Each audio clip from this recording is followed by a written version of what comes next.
will be the final game of the 2023 Live from Elliott Field on the campus of Fitchburg State University in Fitchburg, Massachusetts, it's College Football Saturday here on FATV. Today, Dan, it is Senior Day at Elliott Field as the Falcons of Fitchburg State play host to the Owls of Westfield State. I'm John Gugerty, joined, of course, by Dan Bolek. And Dan, Senior Day always has a special atmosphere, doesn't it? Absolutely. It's a celebration of the achievements of the Falcon players, and really of any player who's been with the program for a number of years. You know, all the work they put in, not just on the field, but in the classroom as well, working towards their degree, working towards a future, but contributing to their team. And for those players who have contributed and who are close to graduating, this is the time for them to be honored. It's a tremendous day at Senior Day. It is also the final home game of the year, the final game of the year for Fitchburg State, their final chance to get a win on this season. We've got a little bit of time to talk some football before we progress with the Senior Day festivities. So, Dan, let's do just that. Fitchburg State, as we mentioned, comes in with a record 0-9 on the season, looking for their first win on the campaign against what was, at least on paper, a very winnable game against Westfield State. Yes, Westfield State's 2-7, but they've had some pretty interesting outcomes this season. For instance, losing to Framingham by a score of just 9-8, losing to a conference leader in UMass Dartmouth 26-23 in overtime, losing to Plymouth State by 1 point, 20-19. Ever since their loss to WestCon in Week 3, 42-0, Westfield State has really clamped down. The most points they've allowed in a game since then is just 26 points. And their last time out against Worcester State, a Lancer team that is now 1-8, their only win against Fitchburg State, the Owls handled the Lancers quite easily, 30-12. Gabriel Fernandez, 10 for 17 for 78 yards and a touchdown. Colby Pierce completed all three of his passes, one of which went for a score. Jordan Smith had the lion's share of the carries. We are going to expect him to carry the ball quite a lot again today for Westfield State. 167 yards and a touchdown. That's basically been the case for the Owls all season. The offense runs through primarily Jordan Smith, the junior from Coventry, Connecticut. 216 carries, a tick over 850 yards on the ground for him. It'll be a tough test for Fitchburg's defense to contain Smith. We saw last week the Falcons try to deal with Chad Blasky, the strong running back for WestCon, and the Falcons did have some challenges dealing with that, especially as the game went on. There were only about 150 yards of offense for WestCon in the first half, but they got nearly 300 in the second half as they wore the green and gold down and rolled to that 54-0 victory. The Falcons had a lot of struggles. 3 quarterbacks they ended up using, and we've been told only 2 were active today. Kareem Rose inactive for Fitchburg State. It will be Dylan Cosner starting, Andrew Novak backing him up. And then if a situation plays out like last week, Dan, where Fitchburg has to go to the third string, I think we will find out with the Falcons who their third string quarterback is today here on Senior Day. So for their sake, if nothing else, let's hope it doesn't get that far. Yeah, we would hope so as well. And we mentioned last week the WestCon game was really one of those few times this year that Fitchburg State was just thoroughly overmatched. When you look at the numbers, these are two teams that don't have premier offenses, if you will. Fitchburg State has scored 9.4 points per game. Westfield State, on the other hand, has scored just 13.7. That's the 30th least in all of Division III. Westfield State's offense is a little lacking in a sense. Fitchburg's isn't any better. I mean, both these teams are in the bottom 25 in terms of offensive yards per game.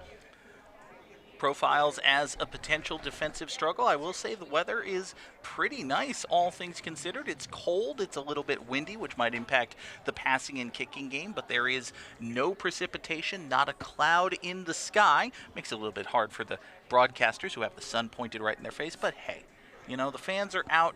If you folks are in Fitchburg, we absolutely encourage you, come on down to Elliott Field. Plenty of seats still available on what promises to be a very fun Senior Day of Falcon football. But if it's cold or you're far away, those are both very valid excuses. We welcome you on FATV.org, and of course the FATV app available in the Apple iTunes Store and the Google Play Store, and all sorts of apps available on your Roku TV, Apple TV, Fire TV devices. We're all over the place, Dan. It's almost like, follow me here, it's almost like we're a really good TV channel that puts out lots of things for people to watch. And people should watch them. And have lots of different ways to watch them, too. Exactly. You don't even need to have cable. That's fair. That's true. That's a correct statement. Fitchburg Access Television available anywhere in the world. You can watch us in Fitchburg, Wisconsin. It's a thing people can do. Yes, you can. We've met the people out in Fitchburg, Wisconsin. They're lovely folks, I assume. Yeah, Jeremy Crosby, he's the executive director out there. He does a tremendous job out there just outside the capital of Wisconsin in Madison. I was wondering if that was a trivia question. Yes, Madison, Wisconsin. I remember my Animaniacs state songs. So we mentioned the Falcons will be quarterbacked today by Dylan Cosner. They will have a number of seniors honored as well on Senior Day. We'll go over the list real quick. Easy McKnight has been a tremendous part of the Falcon offense. Mo Kamara, Devin Current, Matty Aguirre, another integral part of Fitchburg's offensive attack. Jose Gomez, Amzie Hinckley, Quincy Taylor, and Jacob Lufkin all being recognized today for their contributions on Senior Day. But the interesting thing, Dan, is for many of these seniors, it's not necessarily their final game as a Falcon. It may not necessarily, because of the pandemic. That means that a lot of players do have an extra year of eligibility. We know for Mo Kamara and for Quincy Taylor, this will be their last game. They will exhaust their 5 years of NCAA All-Sports eligibility after this game. But for the other 6 players, they still have another year in the bank. In fact, Current is even listed as a junior right now. And in addition to the players being honored, the senior cheerleaders are being recognized as well. Let's turn it over to Dr. Hines to recognize the Falcons senior cheerleaders. She is a flyer on the cheerleading squad and intends to seek employment as a recruiter after graduation.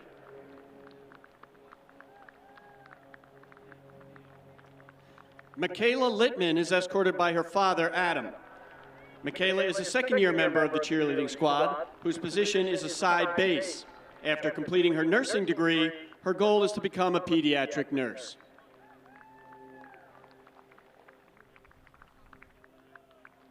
Madeline Stewart is escorted by her parents, Maria and Michael. Also a second-year cheerleading squad member who serves this year as one of its secretaries, Madeline is a psychology major whose goal is to become a social worker in the very near future.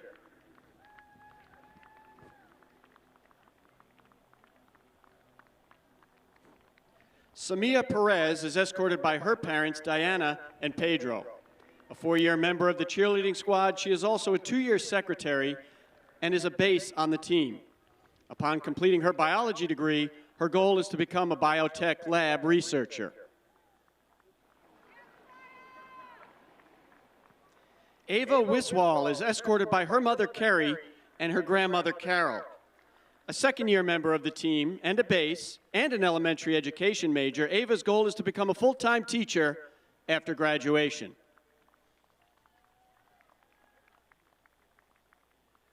Jacqueline Ross is escorted by her parents, Dan and Alyssa.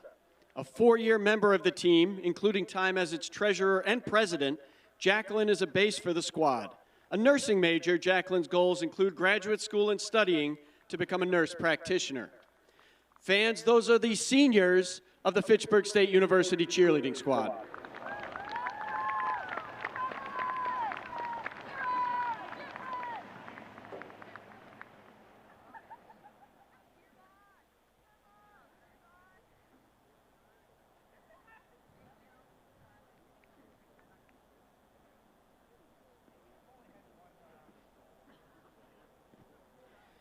And now we will recognize 9 members of the Fitchburg State football team whose perseverance and resilience are both noteworthy and admirable, and whose time wearing the green and gold will create a lasting legacy on the history of this program. First, accompanied by his girlfriend, Madison Craig, and her family, as well as teammate Cam Topkin, please welcome number 3, Elijah Zaire Easy McKnight. A 3-year member of the team and this year a captain, Easy has shown great resiliency battling through season-long injuries, coming to practice every day with a great attitude and a smile on his face, always ready to work hard and get better. He's been a great teammate, and some of his individual performances will be memorable for years to come. Appearing in 21 career games, amassing 882 all-purpose yards and 7 touchdowns, Easy will be graduating with a degree in interdisciplinary studies. Fans, number 3, Easy McKnight.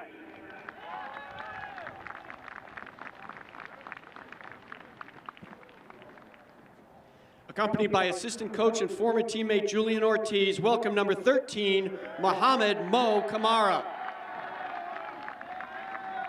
A grad transfer who made the most of every opportunity presented to him, Mo is described as a highly intelligent and coachable athlete whose presence on and off the field has been a great addition to the program.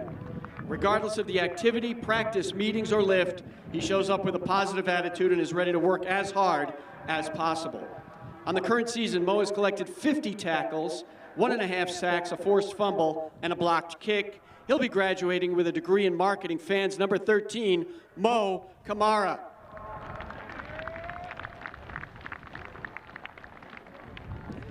Walking with his mom, Shelly Davis, and stepfather, Todd Davis, number 22, Devin Curran. Devin has overcome significant injuries to play an entire season of college football. He's a very determined and resilient individual who did everything in his power to give all of himself to his teammates in this program.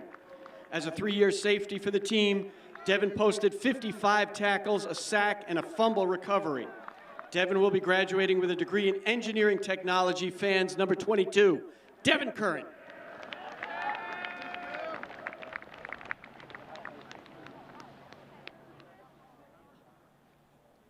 Now walking with his mom, Linda Martinez, and his dad, Jose Sandoval, please welcome number 23, Matthew Aguirre. A 2-year captain, Matt has exemplified to all what it means to be a Falcon and a football player. A great leader on and off the field, Matt comes in every day willing to do whatever the team asks of him. This season, Matt has been asked to play 3 different positions on offense and has made key contributions at each. In his 28 career games, Matt has amassed 763 all-purpose yards and 2 touchdowns. He'll be graduating with a degree in exercise and sports science. Fans, number 23, Matthew Aguirre.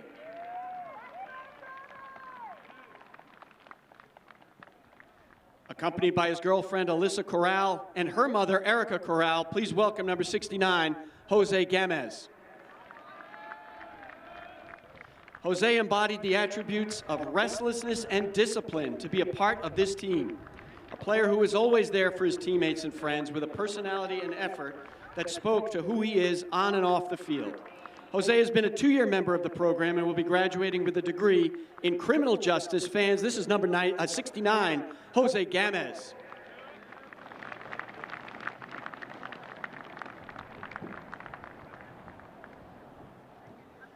Walking with his dad, Robert, and Darren Flanagan, a family friend, number 70, Amzie Hinckley. Amzie is, above all, a player of high character and a player of choice. He brings with him every single day a work ethic that cannot be matched. Amzie always puts the team first and always gives all that he has, no questions asked. A 3-year member of the Falcons, Hinckley saw action in 28 career games with 9 total tackles. Amzie will be graduating with a degree in game design. Fans, number 70, Amzie Hinckley.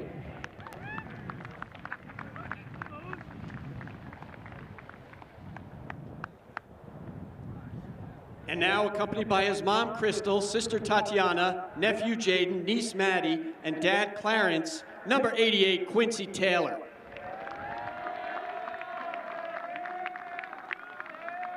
A multi-sport athlete, including time as a captain of the basketball team, Quincy has been a tremendous asset to the program this year. He shows a great work ethic and dedication to whatever he chooses to do. Q is a great teammate who will push others to be their best and is willing to do whatever is asked of him on the field. This season, Quincy has seen action in all 9 contests for the Green and Gold, hauling in 16 passes along the way. He'll be graduating with a degree in engineering technology. Fans, number 88, Quincy Taylor.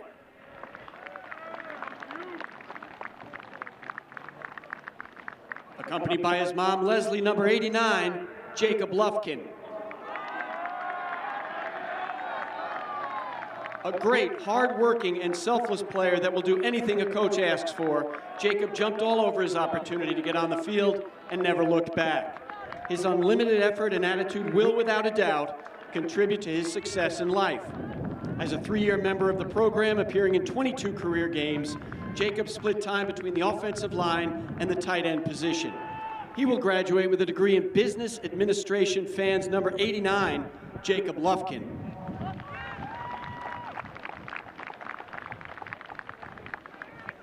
Finally, the Fitchburg State football program would like to take a moment to recognize number 1, Desmond Clayton, whom we lost tragically during his freshman year at the university.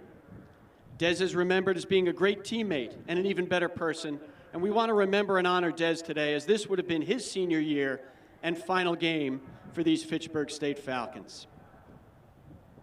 Fans, let's take one more opportunity to recognize these 2023 Fitchburg State seniors.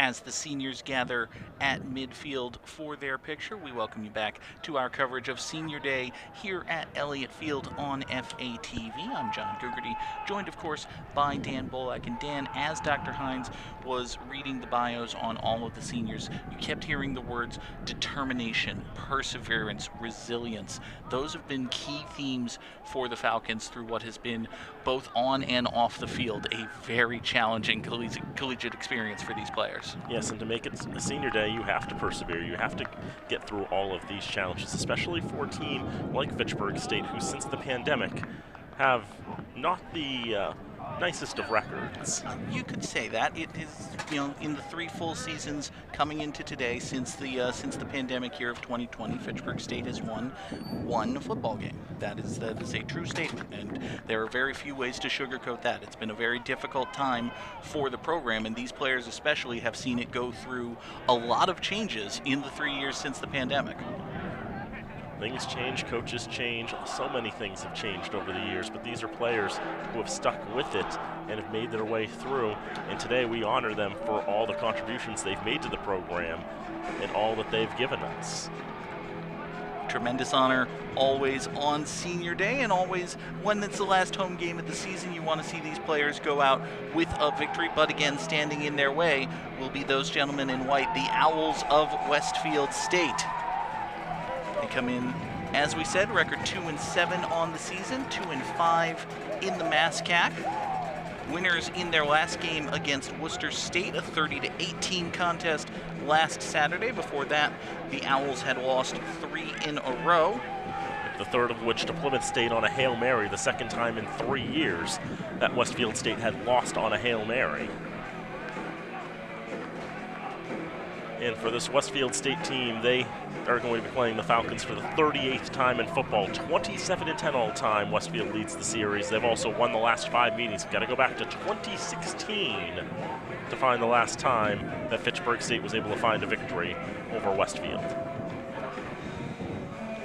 Falcons have clinched, if you want to put it that way, the wooden spoon in the MASCAC. Even a victory today would still see them as the last place finishers, because Worcester State would also finish with the record 1-9, and Worcester State beat Fitchburg State. It's a thing that happened. So if you go by tiebreakers, then you can say Fitchburg is going to be last no matter how you put it. But nevertheless, still the goal, get to the end of the season and to get into this game. It's the most winnable game they've had in weeks, you could say. Really, last time they had a game that looked like on paper it could be winnable was probably week 4 against Maritime. The Buccaneers are 2-7 coming into today's Cranberry Bowl with Bridgewater State. There's a little bit of relevancy to that game as well, because there's a possibility for a 3-way tie in the MASCAC. Ooh, tell me more. Yes, so WestCon, we just saw last week, clinched a share of the MASCAC regular season title with that 54-0 win over Fitchburg State. But if Bridgewater State and UMass Dartmouth both come away with victories today, it will be a 3-way tie, and strength of schedule might very well be the metric that breaks the tie. If it's too close, though, and the numbers aren't quite significantly apart, to the point that you feel comfortable with that, that's a .020 being the magic number. If they're inside that number, then they go to best winning percentage, and UMass Dartmouth has that in spades. All the games in the MASCAC kicking off at noon today. Bridgewater State hosting Mass Maritime. Framingham State playing host to Worcester State. Or am I reading these backwards? I'm not reading these backwards, am I? You're reading those backwards. You put the home team, you say in parentheses right next to it, home team listed first. I should read things. Mass Maritime is hosting Bridgewater State. Worcester State playing host to Framingham State. And UMass Dartmouth will host Plymouth State. All of those games, as well as this one, just a few moments away from kickoff. Always helps if you read things, Dan. Very few times where reading is actively hurtful to a person. Of course, the Falcons also trying to break one of the longer losing streaks in Division III football. 18 consecutive losses. That's tied for the third longest losing streak in the nation. Thought it was outright third longest, but when I was doing some additional research that we'll talk about a little more as the game goes on, and I found there was another losing streak of 18 games.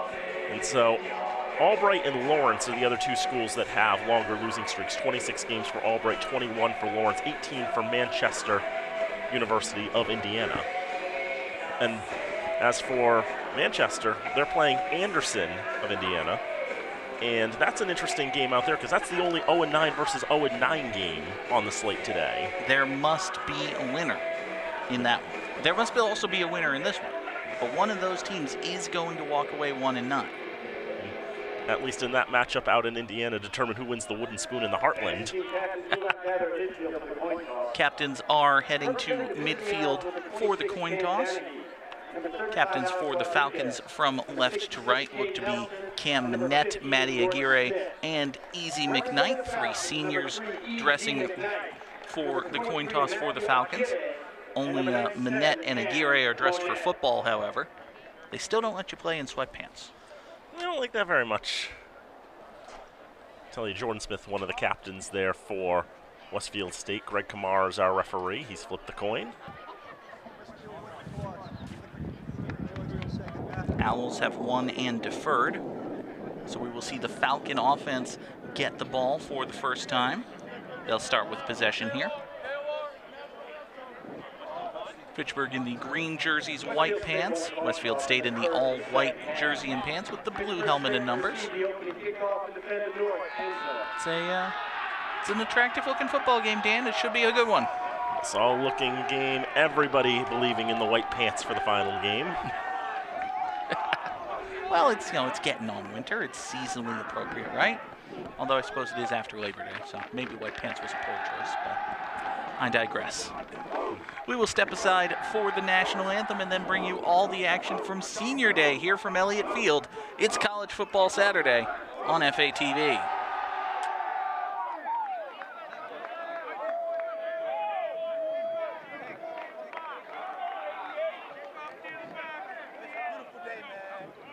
Fans, at this time we ask that you please stand if you are able as we honor America with the playing of our national anthem.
Fitchburg State University football here on FATV. I'm John Gergety, joined of course by Dan Bullock. It is senior day here at Elliott Field. A good crowd on hand, but you can always add to it if you like.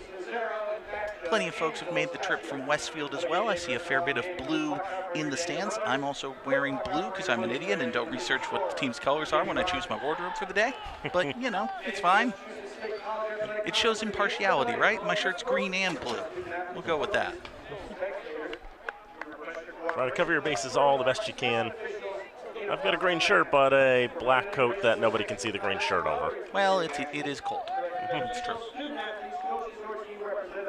Westfield won the coin toss and deferred. They will kick right to left in this first quarter. Fitchburg State lined up left to right, as makes sense.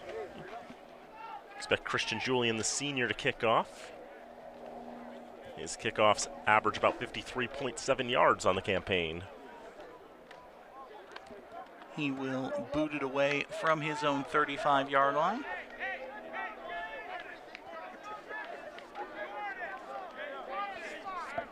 Falcons have Jalen Miller back deep to return. Julian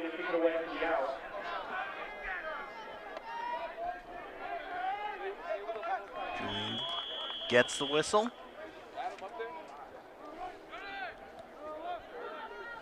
And we are underway here from Elliott Field on the final game of the season for Fitchburg State.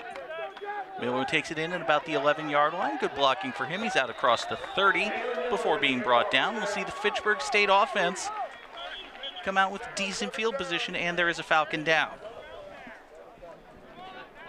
Back at about the 25-yard line. And it's Devin Current. Devin Current, one of the seniors who was honored today.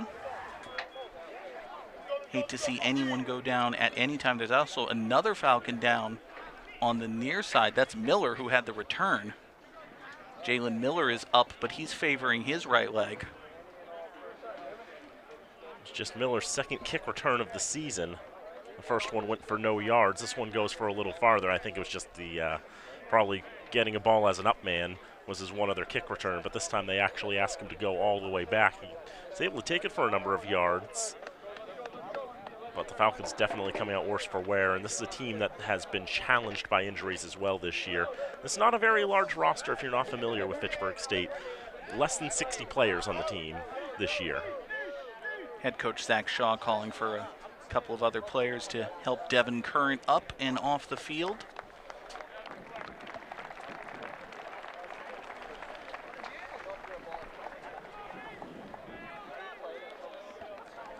Current will be lifted and carried off the field. I remember when Dr. Hines was giving the bios for all of the players, he was talking about how Current has been fortunate enough to make it through a full healthy season for the first time this year. And unfortunately, he's been injured on the opening kickoff. That's just, again, you hate to see it to any player at any time, but for a senior on the first play of senior day, that is a tough blow for the Fitchburg State Falcons. That is just such a cruel twist of fate. We'll keep an eye on him as he's tended to on the training table. Meanwhile, back on the field, pass on first down is complete to the near side. Catch made by P.J. Norton. Gets about 5 yards. Norton came in with 25 catches, over 250 yards on the season. Former Marblehead magician just found himself open there on the near side. Tried to get a couple extra yards, but you can see Westfield with some strong defense there. Cameron Danahy and Zachary Allen combining for the tackle. Second down 4. Cosner works from the shotgun. Hands it off to Aguirre. Counter run to the left.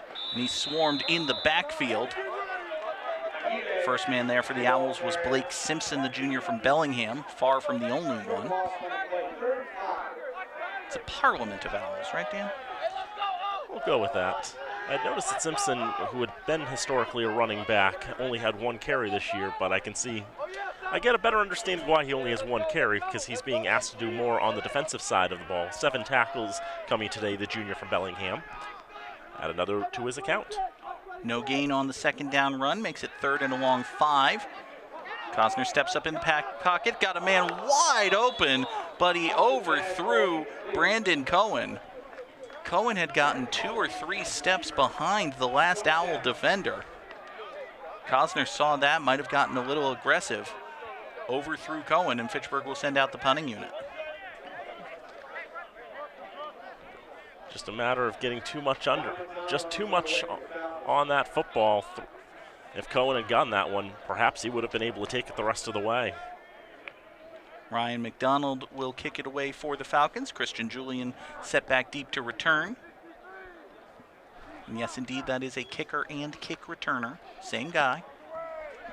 McDonald with a nice high end-over-end kick. Bounces at the 42, takes an Owl roll. It's downed at the 46. And the officials will converge. Falcons came very close to making contact with Julian there, Dan. I don't see a flag on the field, but they may be considering that. Greg Kidder was the gunner there for the Falcons and trying to stop himself as best he could. It looks like there is, in fact, a flag on the field. Kick catch interference. Kicking team, 15-yard penalty from the spot of the foul. First down. So 15 yards from the spot of the foul will march the Owls into Falcon territory. Westfield State won't even have to do the work of crossing midfield. Fitchburg State has done that for them. It'll be 1st and 10 for Westfield State at the Fitchburg State 46-yard line. Considering how far that ball bounced backwards after it hit the ground, and where I think it had been down. They'd already blew the whistle actually before it had been properly downed. But I think the ball was going to be past midfield anyway, so this wasn't actually a huge penalty in the grand scheme of things. Really only a couple of yards different. Gabriel Fernandez, the quarterback for Westfield State. Shotgun rolls out to his right, throws across his body, double coverage, jump ball, and it falls incomplete. 2 different Falcons came back to it. Jordan Cummings went up for the interception, but Cummings was only able to bat it down. Take credit for the 3rd pass breakup of the season for the junior from Swampscott. Not your traditional, turnover, big swing and momentum play, but still, 1st and 10, you get the ball on the opponent's side of the field. Why not take a shot deep? Didn't work out that time for the Owls. 2nd down, Westfield State operates from the pistol. Handoff goes straight up the middle, and a huge hole there for Jordan Smith. He's across the 30 before he's tackled.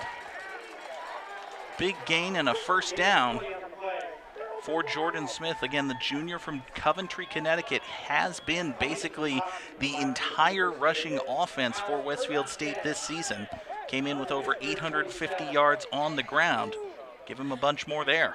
Last week, Smith had 82% of Westfield State's carries. And as we heard, he ran for 167 yards and a score. And Westfield will expect him to contribute significantly to the offense again today. He lines up to the right of Gabriel Fernandez. Motion man goes to the far side. Play fake. No, it's a handoff up the middle to Smith. He's into the 2nd level, gets about 5 yards before being brought down. It'll be 2nd down for Westfield. Jordan Cummings getting there first. Trying to spin him down to the ground, but Smith trying to put on the spin moves, takes a couple more reinforcements to come in from the flock and take him down at the 23-yard line. A solid gain on 1st down for the junior. Westfield's offense was gifted with excellent field position, and they have wasted no time taking it into scoring range just outside the Falcon red zone. 2nd down and 6 for them. They send Swinehart in motion. It's a handoff to the left side for Smith. He's got great blocking to the 10-5. Lunges for the goal line, but he's down at the 1. 22 yards on that carry. Dan, Fitchburg's defense has been pretty stout, especially against the pass, but it's been the running game of Westfield State that's gotten them knocking on the door of the end zone. One of the positives I was going to say for Fitchburg in their favor is that Westfield is one of the worst red zone teams in the conference. Officials timeout for an injured player. It's an injured Falcon on the near side at about the 5-yard line. Managed to get off the field, but he's right up against the sideline, so they're going to go tend to him.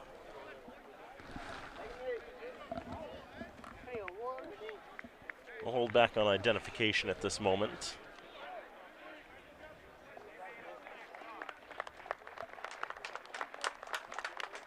That is Jalen Miller. Jalen Miller, who had the opening kickoff return for Fitchburg State.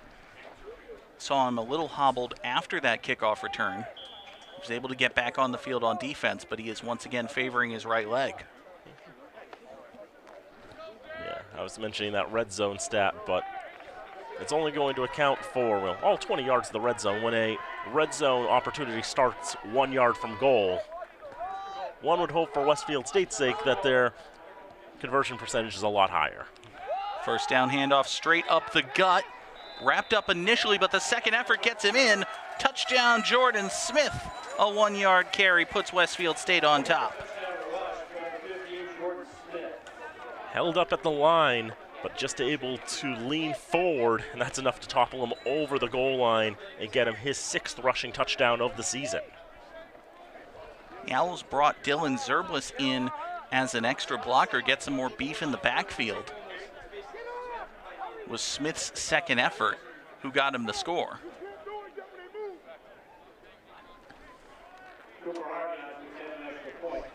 Cooper Harvey on to attempt the extra point for the Owls.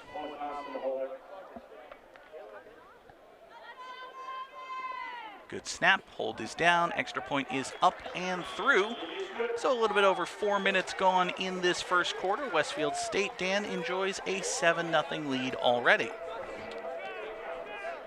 You know, the Falcons, they've led in 6 of their 9 contests coming into today. But one of the challenges of trying to continue that streak, if you will, is not getting too deep a hole before you're able to come back and take the lead. And a lot of those times they were able to score on their first possession to take that lead. But the Falcons, unfortunately, only going 3 and out, just an overthrown ball away from perhaps continuing that trend of scoring first, or at least restarting it. But did have the open man. Cosner just wasn't able to hit him. Unless Westfield will take advantage. A short field, just 46 yards required. Most of it coming on the ground. I think all of it coming on the ground, actually. They had the incomplete pass on their first attempt, but all the actual yardage gained was on the ground, thanks to Jordan Smith. Not really a surprise, but if you're that effective, it doesn't matter if they know it's coming.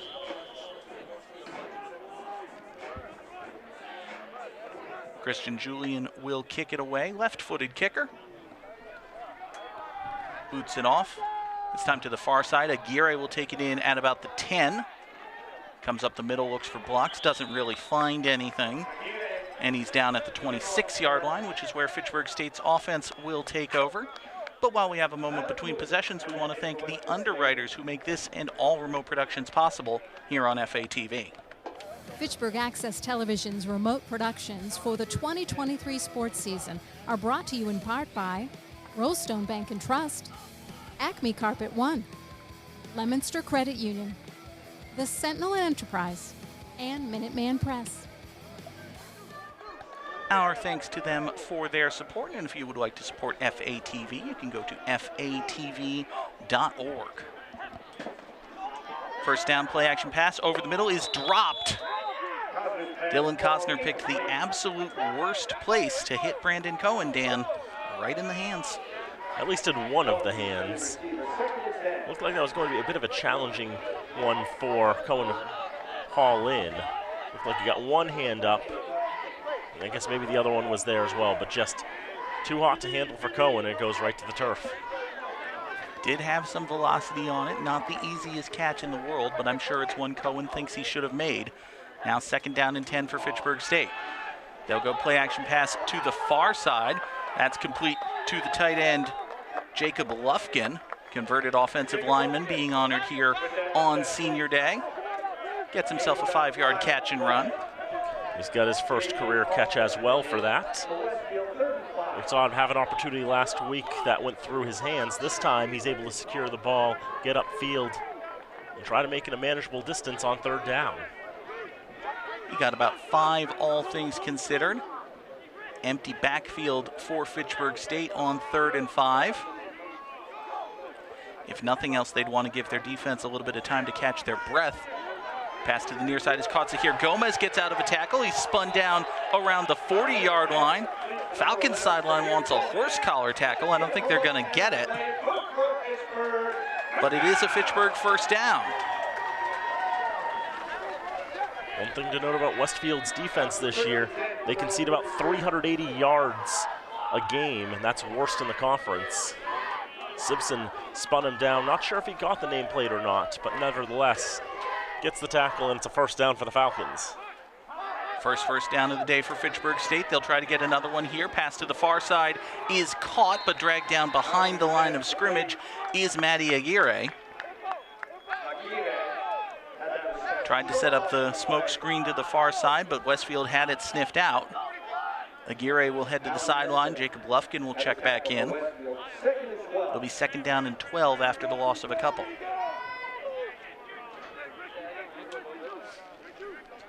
Costner in the early going 4 for 6 for 22 yards.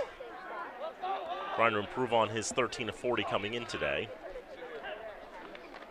They'll go play fake. Costner looked long, now steps up over the middle. Double coverage, jump ball is caught! Quincy Taylor went up and got it. He was the tallest man in the scrum, and he came down with the football. Quincy Taylor, the former Falcon basketball player. It's a big gain, one of the biggest pass plays we've seen for Fitchburg State all season. Gets them into Owls territory, 1st and 10 at the 34. He's got 4 inches on the next tallest player going for that in Marcus Allen Nesmith. Pressure comes from the Owls, try to get rid of it over the middle. Pass is incomplete, too low for Cohen. It'll be 2nd down and 10. Dan, we haven't seen Fitchburg State rely this much on the passing game all season, but it's worked for them so far. Right now it does look like the running game isn't really going anywhere for the Falcons. So they've got to trust Costner to be able to throw the ball around the field, find some men open. 2nd down and 10. Falcons bunched up on the right side of the offensive line. Handoff goes to Oreo Wakite Fatoki. Trying to make something happen up the middle. Gets a couple yards. A Falcon is thrown to the turf after the play, although he may have been embellishing that just a little bit. See Fatoki putting on a bunch of the stutter steps. Trying to make his way forward, but wrestled right to the turf. Fatoki and Lufkin will head to the sidelines. Falcons will bring back in Cohen and Aguirre, go 5 wide once again. 3rd down and 8 for Fitchburg. Got to think, Dan, if they get something here, they might go for it on 4th, but they'd like to get it all. Costner, quick pass, far side, caught by Gomez. Had to make a bit of an adjustment as he brought the ball in. He's down at about the 26-yard line, just a couple yards shy of the line to gain, and that's got to be 4-down territory for Fitchburg State. You'll be looking at a 43-yard field goal. I think Dylan Mangus's limit is about 40. Fatoki and Lufkin back in. Costner trying to draw Westfield State off. The Falcons are so unprepared for the snaps. So here Gomez is turned around facing the sideline. Now he gets set. And they'll give it to Fatoki straight up the gut. Ball's on the ground. They're going to rule Fatoki down before it came out. Westfield State says they have it. They might have just been saying that Fatoki is short. It's going to be really close based on the spot. Had to get to the 24. Looks like it's down in that vicinity. If he doesn't have enough for the first down, it's going to be by just a matter of inches. It is very short, too close to call. They'll bring the chains in from the far side.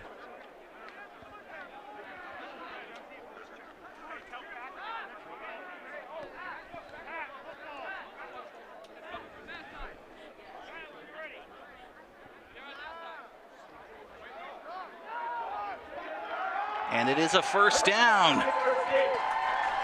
They needed 2 yards. They got 2 yards and about an inch of football. But hey, they got it. And they trust Fitoki to try to muscle through and get those 2 yards, get that precious 6 feet. It may have been just 6 feet and not anything more, but just 6 feet is all they needed. And they're 24 yards from goal. First and 10 Falcons at the Owls' 24-yard line. Fitoki remains in the backfield to the left of Cosner. He takes the snap. Owls bring the heat. And Oreo Wikite Fitoki is brought down after a good loss of, what's that, 3 yards? Cameron Dennehy breaking into the backfield. Second on the team in tackles with 70 coming in. Kyler Cooley has more with 108. Those are the 2 big heavy hitters for the Owls. And one of them getting in there and disrupting that, telling the Falcons, nah, you really should go back to the air. Aguirre comes back in. He lines up in the left slot. Fitoki remains in the backfield. 2nd and 13. Cosner under pressure. Got to get rid of it. Looks for Fitoki on the sideline and is incomplete. Good coverage there for Westfield. Blake Simpson was right in front of Fitoki. I think he had a better look at that ball than Fitoki might have had. But Cosner under pressure pretty much immediately. He can sense it and has to get rid of it, and just gets rid of it at the last second. Could have been far worse. As the running game goes, 4 carries for now, 0 yards. It's not typically what you want. 3rd down and 13 for Fitchburg.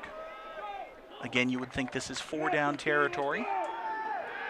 Play fake, Cosner looking long, jump ball intercepted back at the 5-yard line. That's Christian Julian making the pick and returning it out to the 20-yard line. They tried to catch the Owls sneaking up toward the line, go play action, and then hit a receiver on a post in the end zone. But Julian from that strong safety position was not fooled.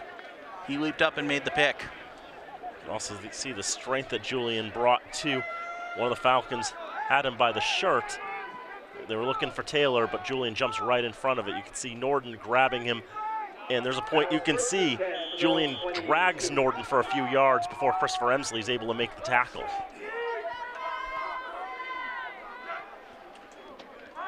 Owls now after the change in the momentum. Handoff goes to Smith. Gets a couple. Sebastian Burmester leading the assault for the Falcon defense.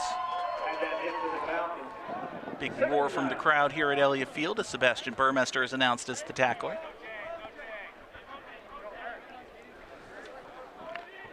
Burmester, he's a 3-year member of this team. He's a junior, and he'll be back next year. 3 receivers for the Owls. But they give it to Smith out of the pistol. Good blocking by the line. He's into the 2nd level. He's got himself a first down. He's brought down at about the 38-yard line. And Dan, would you believe it, our running joke for the entire season continues. A player has lost his helmet. Yet again. And you can see the helmet coming loose there. Falling to the ground. As another strong gain there for the Westfield running back in Jordan Smith. He'll be close to over 900 yards now on the campaign. Fake it to him on first down. Pass to the far side is complete. Another first down out there. Corey Jackson Jr. with the catch, the senior from West Hartford, Connecticut. Gets him into Falcon territory. Hernandez hadn't thrown since the first play from scrimmage when they tried to go for the home run pass, which was knocked down. This time just a quick swing out to the far side, and up-tempo they go. Another play action, another pass to the far side is caught. Another catch for Corey Jackson Jr. Almost another first down. I think they're going to rule him out of bounds at about the 40-yard line. We saw Fitchburg try very similar plays, Dan, on their last possession. Play action and then try to set up the quick screen to the receiver on the sideline. The difference, I think, is Fernandez is just able to get a little more velocity on the ball, able to get it out there a little more quickly. Defense is still open offense is able to get a good gain out of it.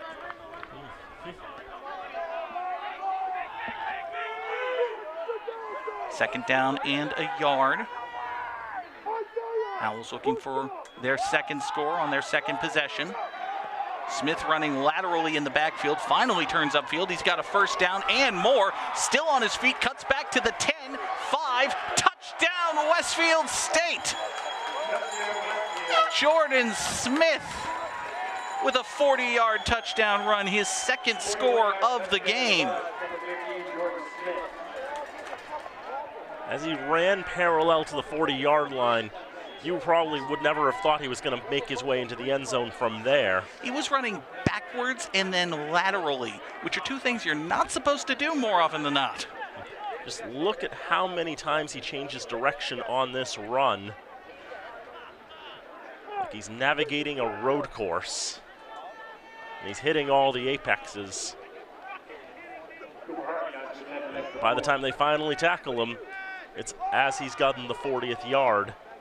And not a moment too soon for 6. He was able to cross the finish line, get himself into the end zone. Extra point is up and good. 14-0 Westfield State with 3.5 minutes to play here in the first quarter. I mentioned Westfield's won 5 meetings in a row. The last time these two teams played, it was Westfield State's senior day, and Westfield State had no trouble entertaining their fans in Westfield. 50-0 that game ended. Not the start Fitchburg State would have wanted on their senior day, to say the least. One of the challenges for the Falcons as the season's gone on, we've talked about it, the injuries have just mounted up over the course of the campaign. We've seen that just in this game. Jalen Miller and Devin Current both leaving with injuries. Current has been without his helmet, just seated at the trainer's table for basically the last 10-15 minutes. Miller at least has been up and moving around. We may well see Jalen Miller back in this game, but it looks like Devin Current's day is done. This time a low bouncing kick picked up by Aguirre on the hop at his own 11-yard line. Aguirre gets some pretty good blocking across the 35. The ball's on the ground, however. Owls are saying they have it. Their opinion, of course, is biased, but they're also closer to the play. And it is a fumble recovery for Westfield State. Just when we were saying that things have gone bad for the Falcons, they find a way to go worse. It's the third time this season Aguirre has lost a fumble. The other 2 times were on punt returns, but both times it was him trying to field the ball he had to run a long way to and muffing it. But this time, he's trying to return it and just loses the handle on the football. I think it was the kicker, Christian Julian, who got his right hand in there and punched the ball loose from Aguirre as he was being tackled. And we've noted Julian is a strong safety by trade. So not unusual to see the kicker getting in on it when he's got those abilities.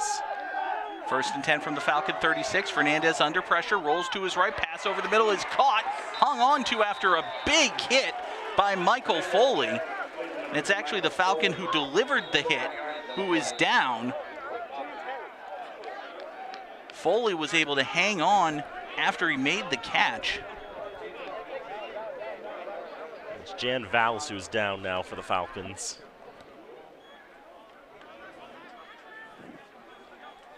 Valls leveled a big hit. We'll see it at the end of this play. Fernandez under pressure immediately. Good job by him to roll out and find the receiver. And you see Valls just spears the man down, but it's Valls who is the worst for wear after it.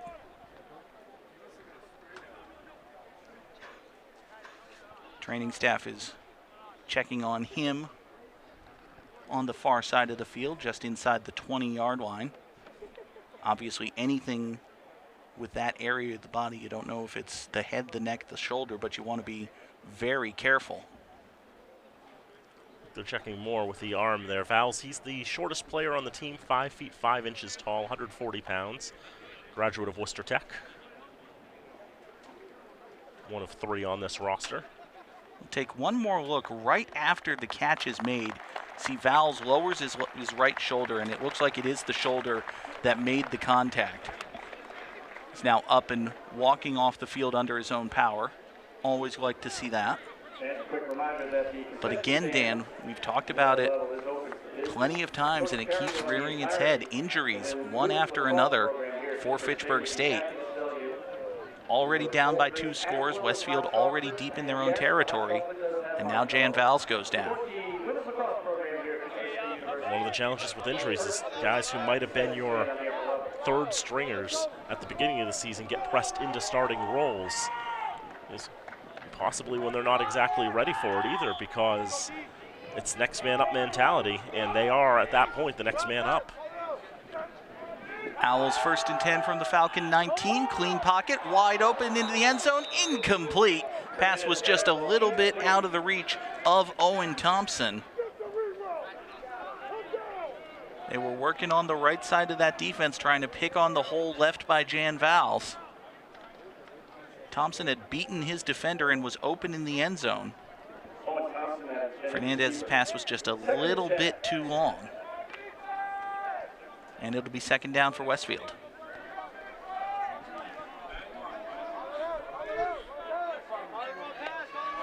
Three receivers, Smith in the backfield. Play fake pass to the far side is complete. That's Corey Jackson Jr. once again. He's got himself a 1st down, it looks like. Very close to the line to gain. Looks like they're going to mark him out of bounds at about the 8-yard line. We'll take another look. That play's worked out pretty well. Just a quick sling out to the right side. Jackson's wide open. They're thinking it's going to be deeper coverage they have to focus on, but instead just go for that quick short pass and get the yards after the catch. Jackson got his 3rd catch of the day, and they give him 1 yard short of the marker. So 3rd down and a yard for the Owls. They bring in Dylan Zerblis again in the backfield. Pitch it to Smith running behind Zerblis. He's got the 1st down. He's at the 5, and he is very close and in. Touchdown Westfield State. Jordan Smith, his 3rd touchdown of the 1st quarter. 10-yard touchdown rush, number 15, Jordan Smith. A great day there for the junior from Coventry, Connecticut. Entered the day with 5 touchdowns on the campaign on the ground. He's now got 8. Well over 100 yards on the day, and he's just looking oh so difficult to stop. Particularly when he's got big Dylan Zerblis blocking in front of him. In addition to the great work by the offensive line, they bring in the linebacker Zerblis to act as a fullback. Creates one more guy Fitchburg's got to get past, and they were unable to do so there. Extra point from Harvey is good. 2:13 left to play in this 1st quarter. Westfield State leads 21-0. There was a point where the Falcons were driving 24 yards from goal, I think it was, something to that effect. Throw an interception, and now as it's looking, the next time they get the ball, instead of, they went from driving to tie the game, now they're down by 3 scores. Falcons had an opportunity before that as well. They had a receiver wide open, 2 steps beyond the last 2 defenders. That pass was overthrown. That was their 1st possession. Led to a punt. A couple of breaks go a couple of different ways, and this is a very different football game. But all you have is what you've done, so to speak. Westfield State leads 21-0. With how strong Smith has looked as a running back, it's the type of game that the Falcons would have to win in a track meet. It's not typically the way the Falcons like to play it. They have gone to the air more on their first couple of possessions than we usually see from them. We'll see if that continues. End over end kick, bounces at the 10, kind of dies there before being picked up. Decent return out across the 25. That was Jordan Cummings on the return for Fitchburg State. I think Cummings expected this ball to bounce up to him, Dan, but it just kind of died when it hit the turf. That threw off all the timing. Well, Julian averages 53.7, and that ball goes just 50. And of course, puts you in scramble mode if you're that kick returner, because you know you have to pick up that football. You don't have a choice otherwise. You have to go and do something with that football, and it's a good kick return, all things considered, to the 26. Dylan Cosner will come back out, play fake. He wants to keep it himself on first down. He gets maybe to the line of scrimmage before he is bent over backwards, driven down to the turf. Big hit there. Danahy with the tackle. You saw Tyler Cooley come out celebrating, pounding his helmet. For Westfield State, Dan, they've got to be feeling great. This first quarter just could not have gone better. The difficulty sliders could do with some adjusting. But right now, Westfield State's finding it quite easy, especially Jordan Smith, 105 yards on the ground and 3 scores. With that tackle for a loss, Falcons now in the red in rushing yards. Second down handoff rather, goes to Aguirre. Gets Fitchburg State back into the black, breaks through, more tackles. He's got himself a first down. That did not look like a very special run initially, but Matty Aguirre just kept his legs moving, Dan. He was able to break out of some tackles, got the first down. His first touch since losing it on the kickoff. But look at all the effort broke out of that, continues to go. I think maybe one tackler just misread who he was supposed to be tackling. And Aguirre will take advantage. Big run for Matty Aguirre, sets Fitchburg up, 1st and 10 at their own 43-yard line. Cosner will swing it out to Aguirre on first down. He turns the corner, he's got another first down before he goes out of bounds. Get the ball to number 23 get the ball to 23 and see what happens. They're actually going to spot Aguirre a couple yards shy of the first down. Thought that was another first down, but it is into Westfield territory. It seemed like the similar play to the one that they've been running to Jackson, throwing out to that side, instead the left side as opposed to the right side that they've been throwing to Jackson. That same sideline. The Falcons saying, yeah, we can make that play work too. Now they try it to the near side. That pass is incomplete, trying to hit Zahir Gomez.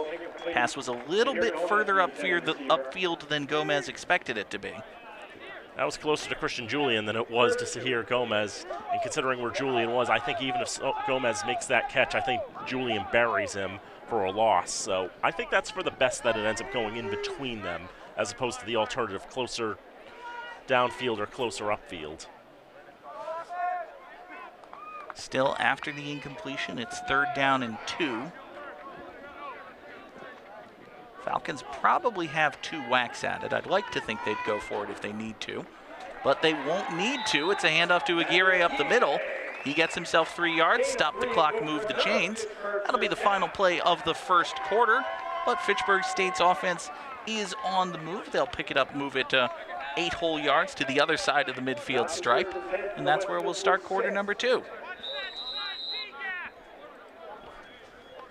There have been flashes of brilliance that have looked inspiring for the Falcons in this first quarter of play. It's just been a matter of getting the consistency.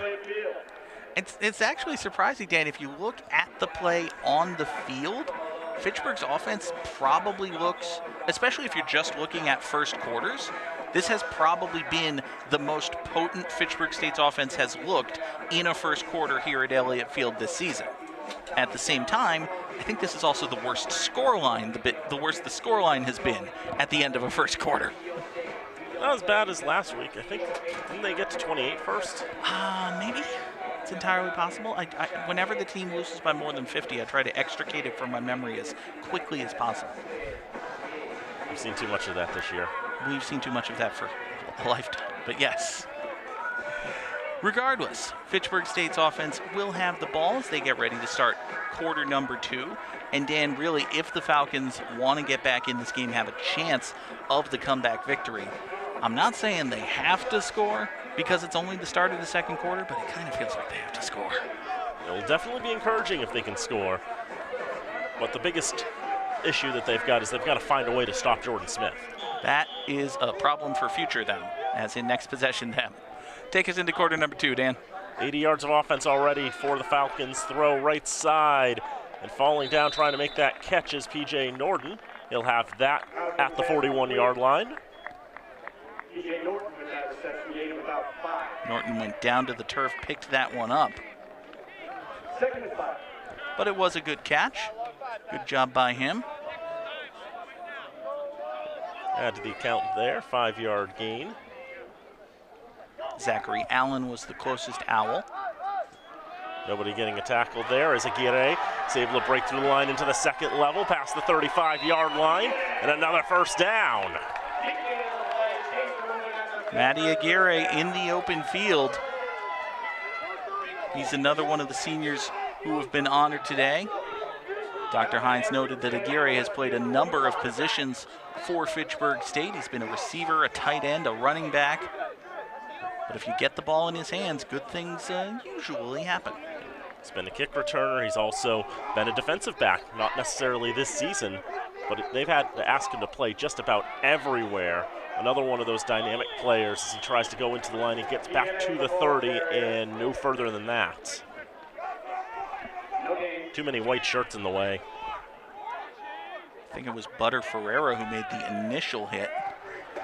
That might actually be Cade Nelson. Ferreira was in there as part of the second line.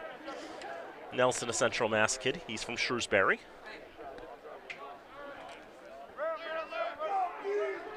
Graduate of Shrewsbury High School, the Colonials. 2nd and 10. With a minute 45 gone in the second quarter. The Owls leading by 3 scores. But there are whistles before they can even snap the football. And Fitchburg State will take their first time out of the half. Prior to the snap, timeout Fitchburg. That's their first time out of the half. So we'll take a moment to go to the out-of-town scoreboard. As we mentioned, 3 other games in progress. Bridgewater State already with 20 points on Mass Maritime in the 44th annual Cranberry Bowl. UMass Dartmouth up 7-0 over Plymouth State, just 5 minutes gone in that one. And Framingham State running riot on Worcester State 27-0 with less than 4 minutes gone in the second. Once again, it could be worse. You said that second game only has 5 minutes gone in the whole game? Yes. How can it be that we've played a quarter of football and they've played 5 minutes? My guess is Plymouth State and UMass Dartmouth are both sidearm schools, and the sidearm architecture does not automatically update on the Presto Sports architecture. I see. So if I actually click on the live stats link, they're probably farther into the game. So it's a technical infrastructure issue, not weird football things. Probably. Okay. Gosner will pull it back and will throw left side corner. Wants Quincy Taylor. One defender with him wins the battle, and Edwin Wilson, the freshman from Oak Park, Illinois, is able to knock that one away. It's his 8th pass breakup of the campaign. We saw Fitchburg State have success early in this game, throwing a jump ball up in the vague direction of Quincy Taylor. That time they tried to turn it into a touchdown. Taylor has 6 inches on Nelson.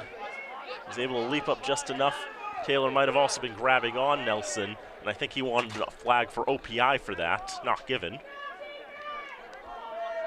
Brings up a 3rd and 10. The Falcons 25 yards from goal. Gosner will throw it left side to Fatoki. He makes the catch, but it's a bad catch in the grand scheme of things. As Fatoki taken down in the backfield. It's a loss of 3 yards. Butter Ferreira, the sophomore from Haverhill, made the initial hit on Fatoki. Looked for a second like Fatoki was going to be able to bounce off of it, but good job by Ferreira just wrapping up the legs, making sure Fatoki never regained his balance. Loss of 3 on 3rd down will make it 4th and 13, but at the 23-yard line, it doesn't make sense to kick anything, so you might as well go for it. Have a go, got to get to the 15. And Cosner with time will throw. And that's going to be intercepted. Julian's got his 2nd pick of the day. They wanted Norton. And Julian's just going to try to run this back as far as he can. And he's still going. Still going. Finally out of bounds in Fitchburg territory.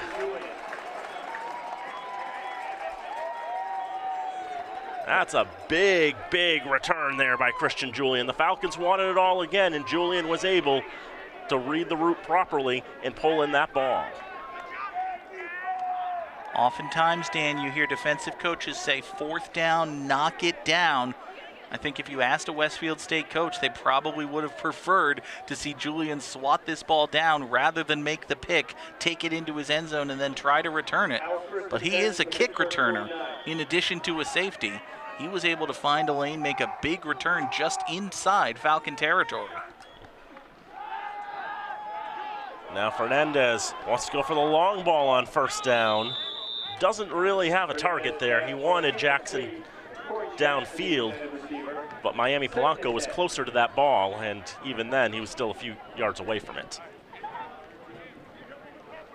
Classic big change. Falcon defense has to hurry onto the field.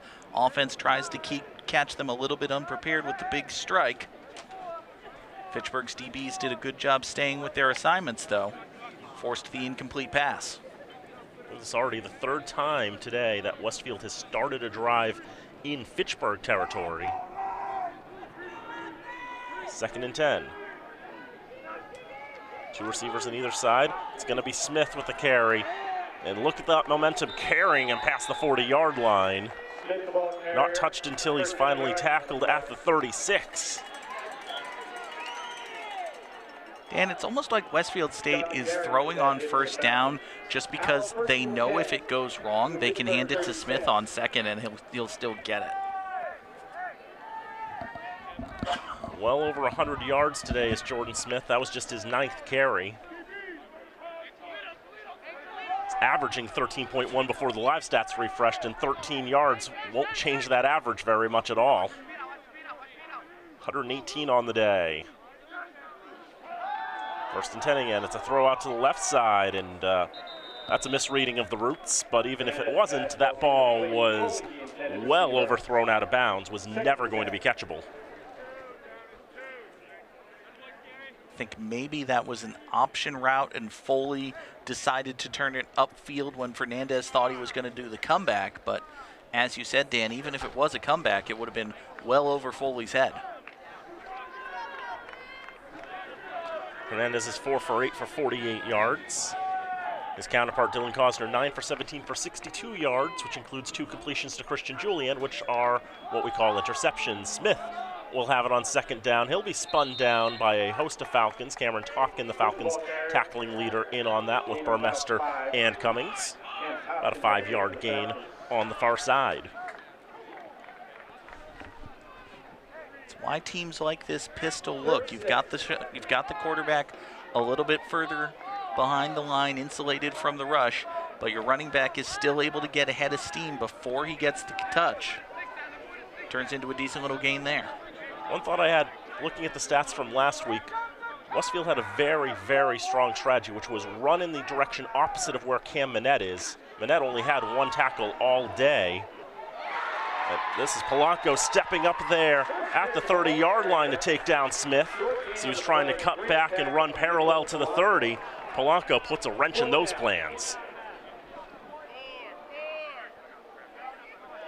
Smith tries to bounce it to the outside, but as you said, Dan, Miami Polanco comes up, grabs his leg, makes the tackle. Westfield's caught in the maroon zone. 4th and 4 for them at the Falcon 35. They'll keep the offense on the field. It's been a coin flip proposition for the Owls this year on 4th down. 50% is their conversion percentage. They need 3 yards here. With Smith going out to the far side, he's going to get that pretty easily once he got out there. Shakes off of 1 tackle and keeps on going to the end zone. Touchdown, Owls! 4th touchdown of the day for Jordan Smith. 27-0 for the visitors. I was going to say, after he got the 1st down, how about the faith in your running game to run the ball on 4th and 3? Jordan Smith rewards that faith and then some. 5'10", 170 pounds, but he drives like a wrecking ball. Very difficult to tackle. 4 scores today. If he gets 1 more, he'll match the number of touchdowns he had coming into today. Extra point by Cooper Harvey is up and through. 9:41 to go, 2nd quarter. Fitchburg State 0, Westfield State 28. Jordan Smith may have had the game of his life in the first 20 minutes and 19 seconds of this game. It's been that kind of day. Everything's coming up Millhouse for white number 15.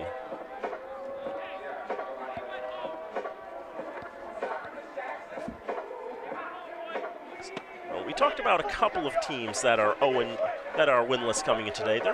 There's also a few teams that have concluded their seasons that are not going to get the opportunity today to try to get a win on the board. Those include the Hilbert Hawks in their second season. The Kane Cougars out of Union, New Jersey, they finished their season last night. Their first winless season in 24 years. Had to go back to 99 for their last one.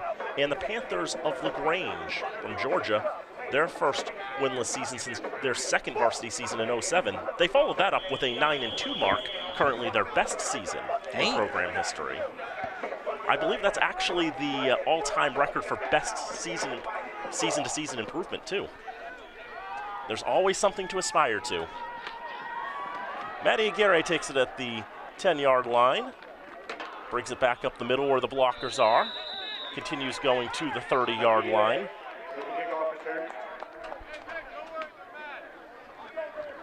There are some truly impressive names on this Friends in Misery section you've put together for the other teams in Division III who enter today winless. We'll talk more about them as the day goes on. This was a feature I'd had 2 years ago, the last time Fitchburg State was 0-9 going into their final game of the season. That time, Westfield State was 0-9 as well. That game was a little closer. There's still the theoretical possibility that this will turn into a close game. First down, Aguirre will take the handoff. He continues to churn his feet, but they turn him in the other direction. Go to forward progress on that, as Ethan Russell and Cameron Danahy combine for the tackle. Surprised they didn't blow the whistle for forward progress sooner. Aguirre was wrapped up and only moving parallel to the line for a long time before they blew this one dead. Turned into a parabola, basically. He was going forward, then they made contact. His forward progress ceased, and then he started going backwards. That's true. 2-yard gain. Danahy and Russell from opposite sides of the state. Danahy from Kingston on the right side of the state, the eastern side, if you will, as Aguirre goes up to the 35-yard line. It's closed up there for a gain of 3. Meanwhile, Russell from Montague, Massachusetts. And that's to the west of here. That's a fair bit west of here. A little bit. They have a book mill. Have you ever been to the Montague Book Mill? Don't believe I have. It's a very interesting place. You see, it's a bookstore and an old mill. The book mill. Okay.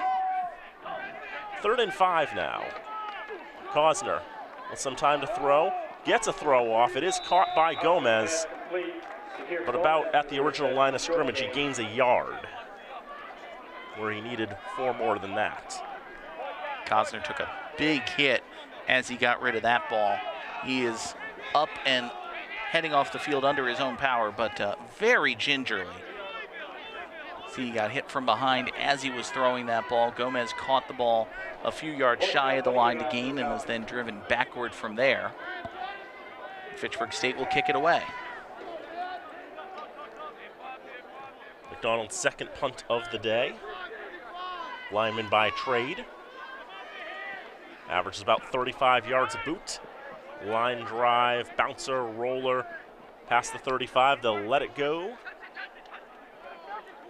And its progress will cease at the 31-yard line. Didn't look like much when it came off McDonald's foot, but it turned into a decent little punt. I think if it gone 1 more yard, it would have in fact been 35 yards. But nevertheless, 7:14 to go in the first half of play, 28-0, the Owls lead. I have to admire the optimism of the crew running the music choices here at Elliott Field, Dan. Down 28-0, you just kicked the ball away to the opponent. First song plays, first lyric. Don't call it a comeback. Mama said knock you out. LL Cool J's response to the critics. First down, Fernandez will keep it himself, try to go upfield and run. That'll only get him so far, but nevertheless a 4-yard gain for the quarterback. I think that's the first time we've seen Fernandez take it on a designed run. He's got 38 carries for a negative 8 yards on the season, but you know, as we know, sacks and kneel downs are the bane of the college quarterback's running stats. It's the first carry by a person not named Jordan Smith today. A 4-yard gain for Fernandez. He'll see if he can finish his rushing totals in the black in this campaign. He's halfway there. Throw on the far side is going to be incomplete. Not a whole lot of success in finding Michael Foley today. That one over his head. Tried to get his hands up, the 5'11" receiver, but even then, only so much he can do. Tried to go Foley's way a number of times. That time, Fernandez didn't really step up into that throw. He just kind of turned his hips and chucked it out there. Might have caused the ball to sail a little bit over Foley's head. Westfield today on 3rd down has only faced it twice. They succeeded once. The other time that they failed, they succeeded on the subsequent down and then ran until there was no more field. Meanwhile, Jordan Smith is still playing on easy mode. He's blasted through the middle and into Falcon territory just like that. 3rd down and 6. And you hand the ball off to your running back, go straight up the gut. The line opens a huge hole, he does the rest.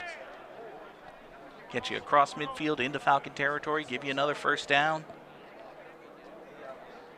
Tell you, if Jordan Smith keeps this up, and if Westfield State leaves him on the field, we might have to open some historical record books, Dan. We might have to just gently peruse and see what kind of marks we're looking for here. It is a fair question as Fernandez, scrambling to his right, throws, and again, far too much mustard. Quite the spicy pass for Corey Jackson Jr.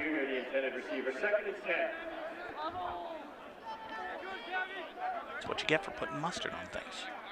Makes stuff worse. Is that a hot take? It's a spicy take. That I don't like spicy food, including mustard? How about that? Westfield has a mixture of players mainly from Massachusetts and Connecticut. Westfield is just a couple of states away from the Connecticut border. I feel like I said that wrong, but nevertheless, there's a rare stop for the Falcons on Jordan Smith. 3 different Falcons coming together, Cam Manette in there. And I mentioned last week, I feel like WestCon's strategy was run away from Cam Manette, because Manette finished with just 1 tackle in that game. Ended up having more kick blocks than he did tackles. It's a solid strategy. You know, you figure out where big number 97's lining up and you run the ball the other way. No gain there on 2nd down for Smith. Not every run's a winner. Hernandez throws left side. This time, perhaps a catch. And indeed it is. Jackson came down with the ball. Was that Foley, the reception? It was Foley, single-digit number. Just couldn't see which one it was. Well, Foley there needed all the athleticism and all the reach possible to come up with that. Take another look at this as he comes down. His knees in bounds. The ball hit the turf, though. Well, it was close. There's no official replay in Division III college football, would you believe?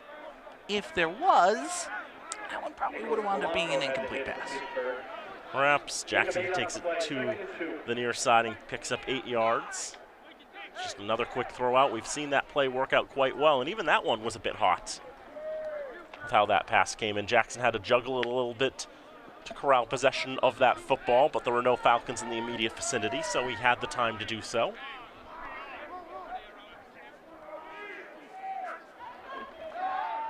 Second and 2. Fernandez wants to go left side. It's only Foley that's there. And Foley is out of bounds this time. Comes up with the catch cleanly, but his feet are on the wrong side of the line. I want to give a quick injury update. We've noticed Devin Current is on crutches on the near sideline, adding further confirmation that his day is done. See that pass brought in by Foley, but he was a good 2 steps beyond the sideline. So that's correctly ruled incomplete. Now 3rd down, give it to Smith and see what happens. And what happens appears to be nothing positive. And an owl hurt, and I could see Smith immediately calling for a trainer in all of that.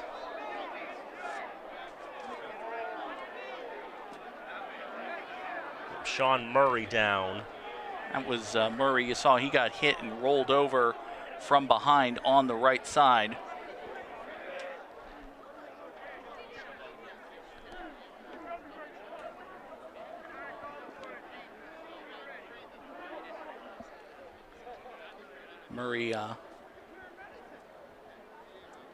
Murray came up immediately grabbing at that right leg.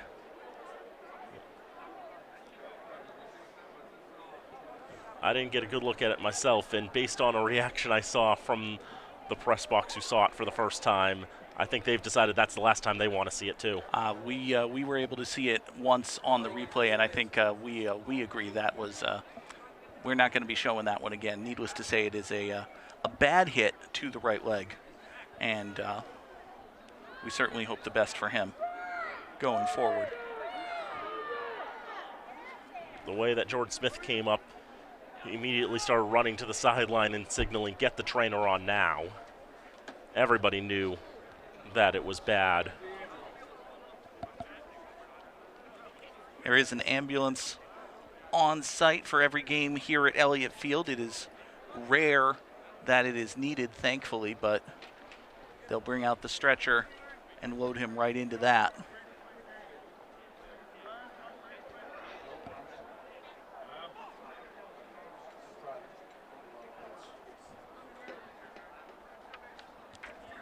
We certainly hope the best again for Sean Murray, the sophomore from Milford. From Milford, Mass., the former Scarlet Hawk. You can see the entire Westfield sideline has taken a knee. Many of the Falcons doing the same as well, taking a knee or having a seat on the bench.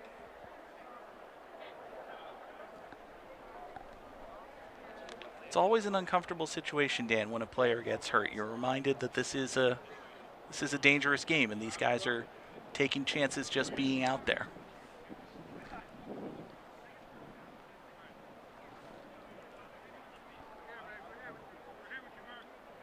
The Owls now coming from their sideline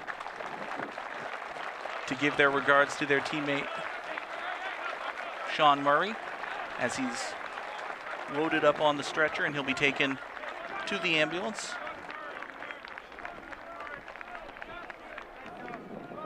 Yeah, we see that set up there every game, Dan, right by that little shack on the far end zone. I think this might be the first time it's actually come up that I can see. Yeah, this season at the very least. They always have that ambulance on standby just in case it's never needed. And I know the paramedics and the like who work there will also feel like they hope that it's never going to be needed. But they know what to do, and they know how to act so that they can get Murray the best care necessary.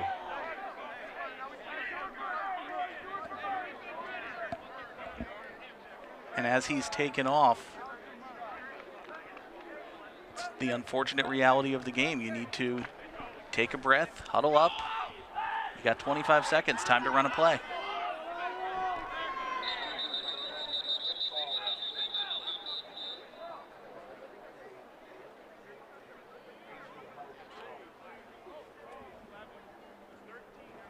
I think Westfield may have had 12 in their huddle.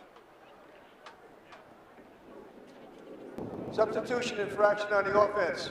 They broke the huddle with 12 players. 5-yard penalty, remains 4th down. So Westfield had 12 in the huddle, and then one took off to the sideline after that was broken. That's you can't do that. It's against the rules. We'll back the Owls up 5 yards, set up 4th down and about 8. So Westfield's already gone for it on 4th down today, and the one time they went for it, Jordan Smith broke free on the far side for 30 yards and got a touchdown. Pretty much this same exact spot on the field. That was 4th and 3, however. A little farther to go. Fernandez in the pocket, going to run for it. Try to see if he can get the first down by himself. He dives forward across the 25-yard line, and that's going to be good enough. That is tremendous work by Gabriel Fernandez. Coverage was good downfield. Pressure was coming. He stepped up in the pocket, tucked it, and run. There were 2 Falcons right there, but he was able to juke first right and then left. Got just enough past Cameron Topkin to get the first down. It's always more helpful, too, when the line to gain is an increment of 5 because you have a line on the field that you can aim for, too. And this one also, the 23-meter line in field hockey, so it's lined in red. Makes it a doubly special target to aim for. Smith will have it on the left side, gets around the line, and a diving tackle by Polanco will prevent Smith from getting big yardage. Smith has had a lot of success bouncing runs to the outside. This time he tries to go to the outside of Miami Polanco, and Polanco just does good work, sets his feet. This is a perfect open field tackle, exactly the way they train you to do it. Polanco had one guy to tackle, and he was able to bring him down. Kept him to a yard or two. Second down for the Owls. 3 wide receivers, and a little float forward for Jackson, who comes around and moves forward. Past the 15-yard line, he'll go. Dig a little bit deeper into the playbook for this one. They send Jackson in motion, and it's just a little pitch forward. That is a forward pass, so that should be a completion for Fernandez, a reception and some yardage for Jackson. One of the easier catches you'll ever see. He was able to turn it into a first down. Just 14 yards from goal are the Owls, looking for their 5th score in this contest. Smith still in the backfield. He's looking for his 5th score in this contest. Fernandez will hand it off to Smith. He's trying to go out to the right side, but he'll be wrapped up and taken to ground. Good tackle there by Derek Harris. And I think, Dan, as Westfield State gets closer to the goal line, both teams obviously know that Smith already has 4 touchdowns in the first half. And the Falcons are going to be all over him, trying to keep him from padding that stat line any further. Just a tremendous first half for the junior Jordan Smith. Into the final minute, floating up. Far side, battle with hands. Foley comes down with it. Touchdown, Owls. The first passing reception of the day for a touchdown for Westfield State. Foley makes the catch for his 4th touchdown of the campaign, and it's 34-0. Foley was matched up 1-on-1 with John McGarry. Foley 5'11", McGarry 5'9". Difference looked a lot bigger on the field. Foley was able to just get up over McGarry's head, make the catch. Saw McGarry pound the turf in frustration afterward. He was not happy. Extra point was good, but a penalty.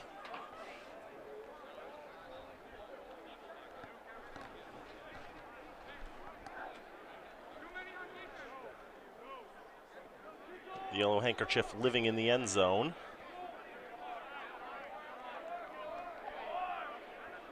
Westfield thinks it's against Fitchburg. Haven't had too many penalties in this game. I believe this would only be the 3rd. Substitution infraction, defense, 12 men on the field, penalty is declined, try is good. How do you have 12 on the field on an extra point? Just communication. Okay.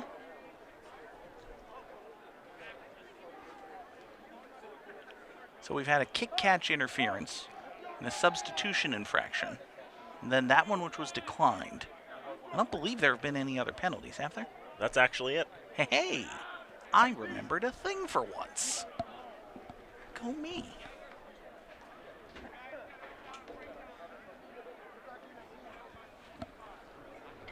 Would you like to hear something grimly, darkly funny that I just realized, Dan?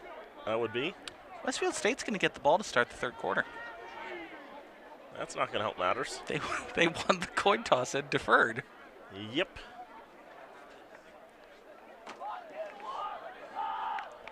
Well, at least this game's more competitive than the high school football game I called last night. So far.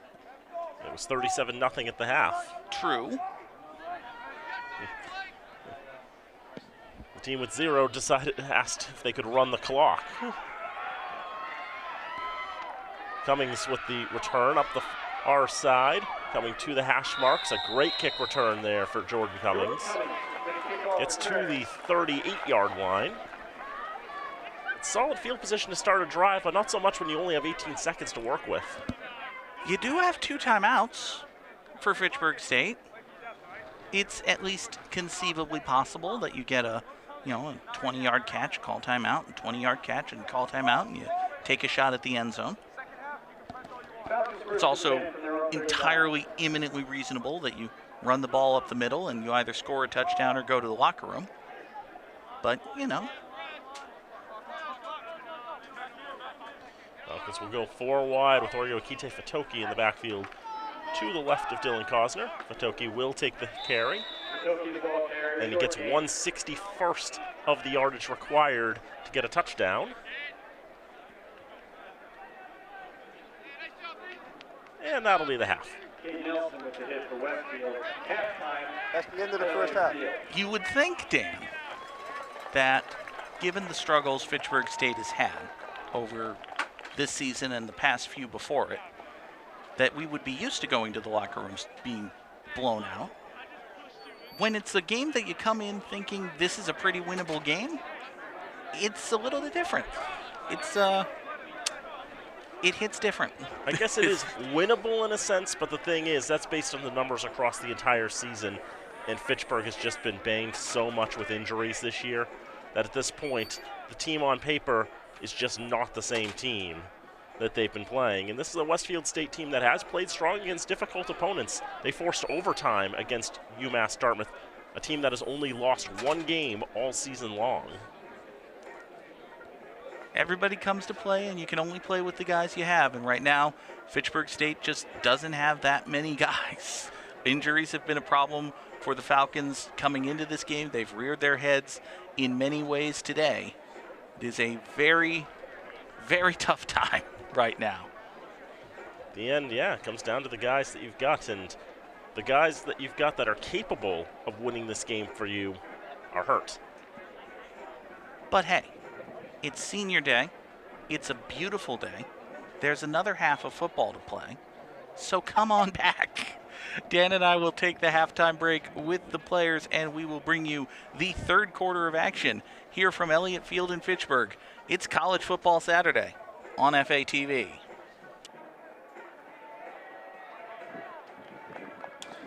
Back here at Elliott Field as we get ready for the third quarter of action on senior day for Fitchburg State University. Falcons playing host to the Owls of Westfield State. And Dan, you would be forgiven for thinking that only the Owls came to play in the first half. 35-0 is the score as we get ready for the third quarter. In the yard battle, 277 first half yards for Westfield State to just 105 for Fitchburg State. It's been primarily the Jordan Smith show. He has 4 of the 5 Owl touchdowns. 17 carries, 176 yards for Jordan Smith and those 4 touchdowns. Gabriel Fernandez, 8 of 15 through the air for 88 yards and a touchdown of his own. We do have a highlight package of the first half. We'll take a look at some of those. It is Veterans Day as well. Our thanks to the veterans in attendance for their service. And of course, Senior Day at Elliott Field as well. The seniors of Fitchburg State being honored for their contributions to the team over the past few seasons. But it has been mostly all Westfield. That was the first touchdown of the game for Smith. Fitchburg did have some offensive highlights, including this nice jump ball catch by Quincy Taylor.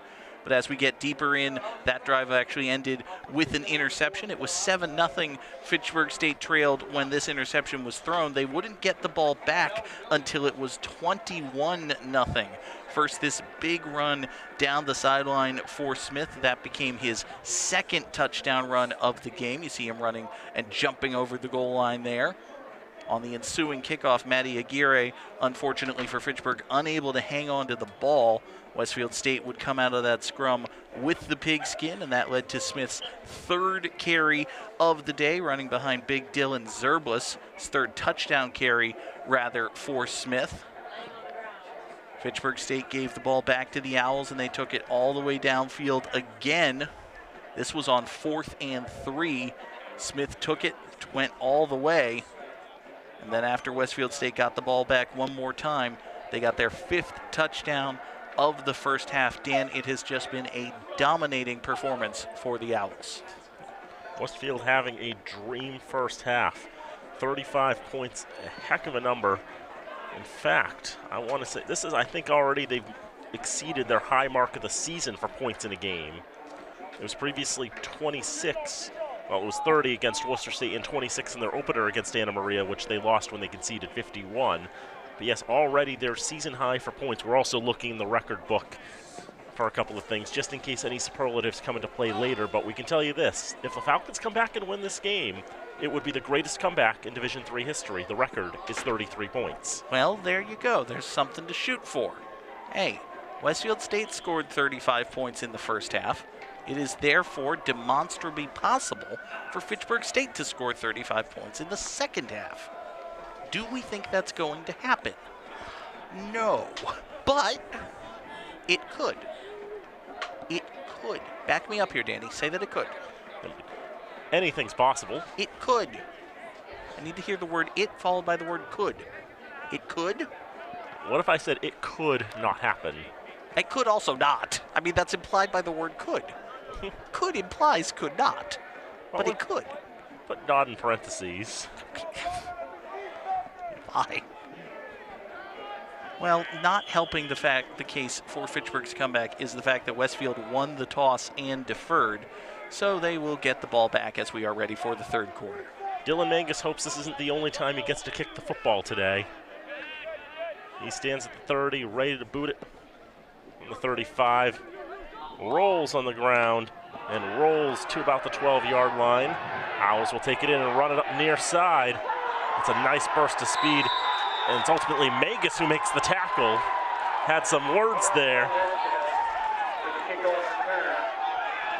Looked like Marcus Allen Nesmith who tried to bowl down Mangus there. That was interesting. I think Marcus Allen Nesmith intended to run through the kicker, just lower his shoulder, drive him to the turf, get a big swing in momentum, but the Falcons sideline is ecstatic after the tackle by Mangus.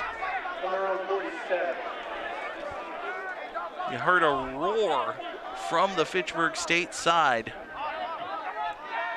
The sophomore, 5'7", 165 from Portland, Oregon. Getting in on that. Smith will have the first carry of the second half. And he's on his feet, hard to tackle. And it takes about half the team to take him to the turf, which he will fall to as soon as he crosses Fitchburg State territory. Crosses midfield to the 46-yard line for a gain of 7. 7 yards on first down. Again, that actually lowers the average for Jordan Smith, puts him at 183 on 18 carries. He's still in double figures.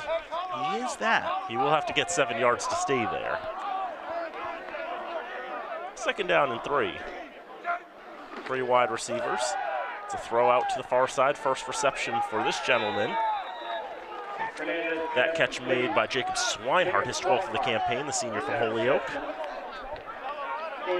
Just a shade up a 91 from Westfield.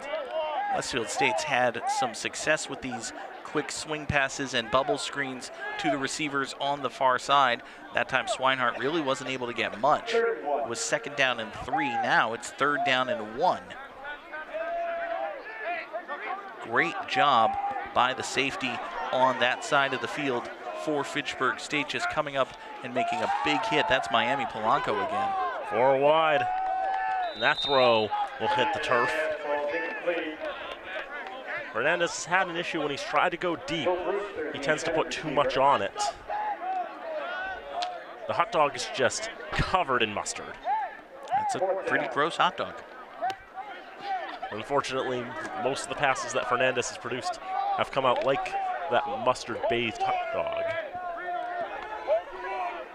Overthrown and incomplete. 1 yard to get on this 4th down. They've had no trouble converting today. They will have trouble converting there. As breaking that one up was Isaiah Johnson as they tried to find Will Brewster for his first catch of the day. He'll have to wait, and the Falcons are going to have the ball back. It's 4th and 1. Your running back is having the game of his life. I realize that you're up by 35 points and it's the last game of the season and none of this matters. But why are you going play action there? Just why?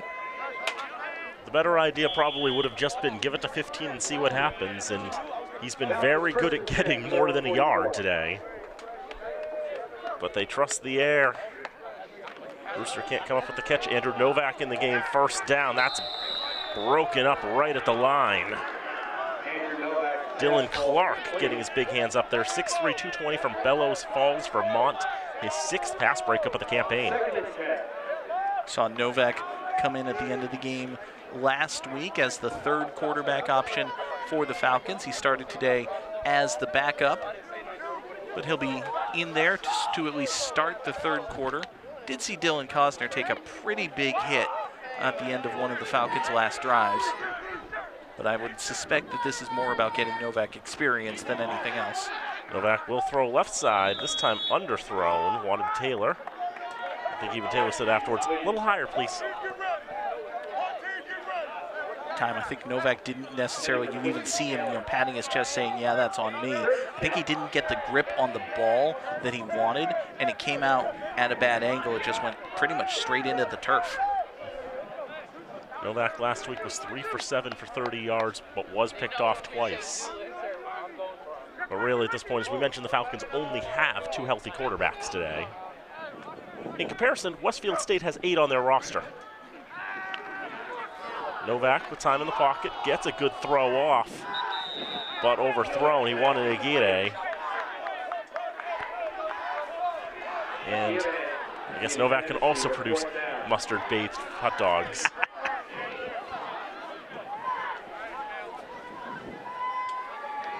Three passes, 3 incompletions, and a punt coming. McDonald will put it away for the Falcons. Ryan McDonald will come back in to boot it away. 34 yards on his last boot. Slightly low snap, but a solid spinning ball flying through the air will take a favorable roll. And will come to a stop around the 22-yard line. 12:50 to go in the 3rd quarter, 35-0, Westfield in front. Let's take a moment to thank our FATV underwriters. Fitchburg Access Television's remote productions for the 2023 sports season are brought to you in part by Rollstone Bank and Trust, Acme Carpet One, Leominster Credit Union, the Sentinel Enterprise, and Minuteman Press. Owls right back out there, ready to play. 1st down, pitch out to Jordan Smith. I think he thought about maybe even wanting to throw it for a moment, but instead he'll keep on it. And as he's wrapped up by 4 different Falcons, they'll call a stoppage to play there. Short gain on the play. Just a short gain for Smith on the pitch on 1st down. Take another look at it from the right side end zone.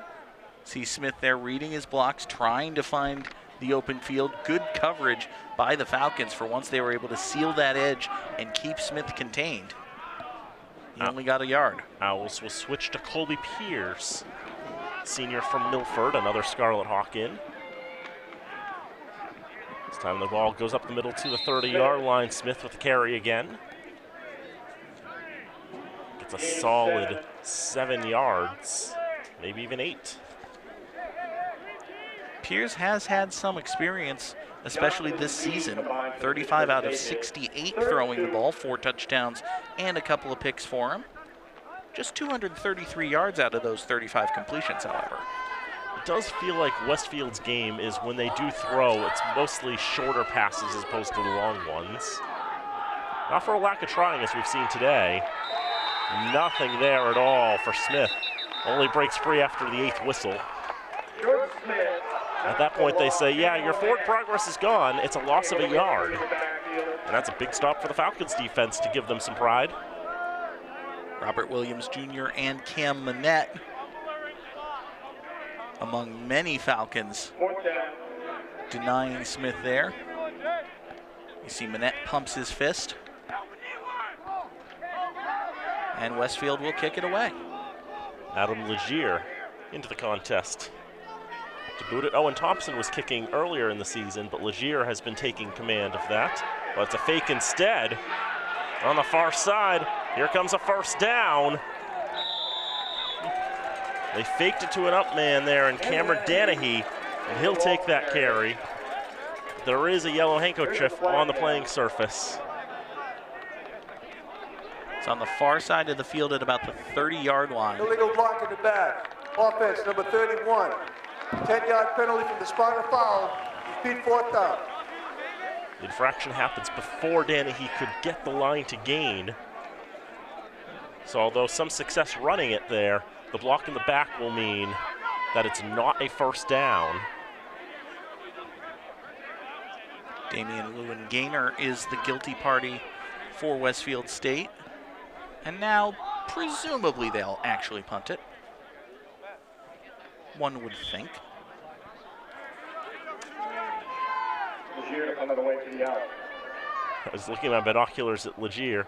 It was only when the ball was coming nowhere near him did I realize they were faking it. And now I'm just going to look at the snap and follow that.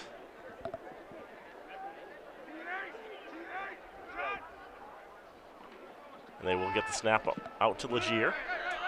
And they'll get a solid boot in the air to the 45-yard line. Jordan Cummings taking that one and making his way from his 45 to their 45. Falcons with solid field position. They try to get on the board with 10:02 to go in the third.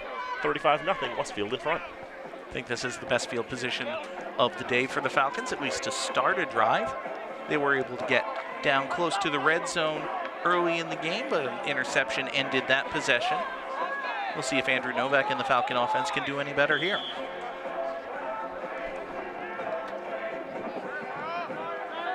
"45 yards from goal are the Falcons.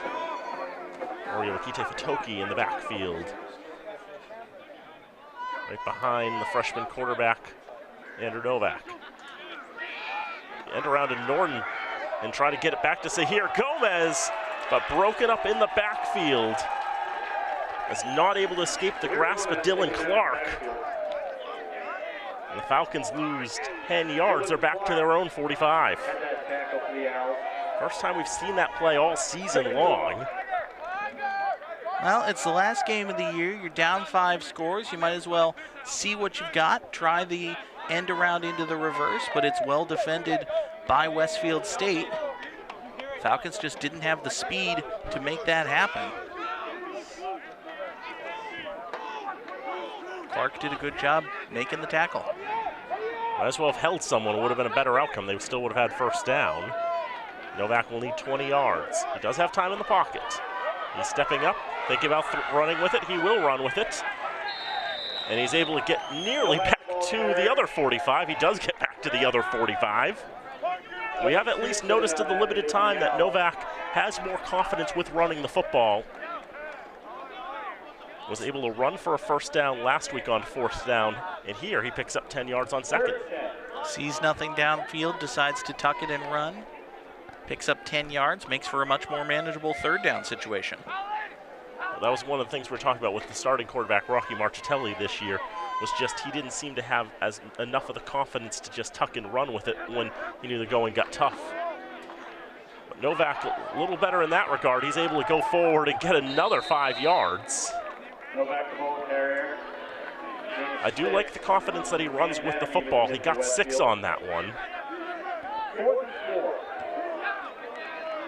Again, Novak was looking for it, didn't like what he saw. And once he makes that decision, Dan, he commits to it. He tucks and runs, gets a good gain. Now 4th and 4 at the 40. Falcons will try the hard count, not going to work. I would imagine they're actually going to go for it here at some point. Ball on the 39, need to get to the 35, target on the floor. Novak, a bit of time, shakes him off, running to the left side.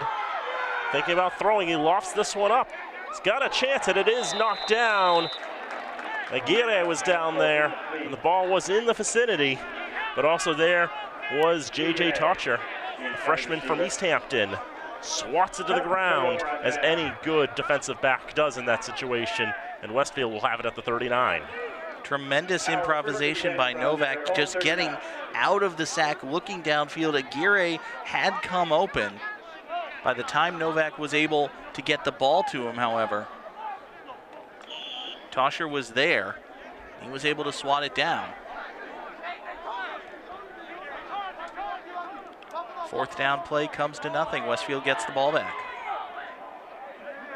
Too big of a hole to dig out of after the first down debacle. Piers with play action will throw right side. That man's been open all day. Different receiver there. Have to go to Joseph DeVlasi, the senior tight end from Norwood. Gets a good gain out to the 48-yard line.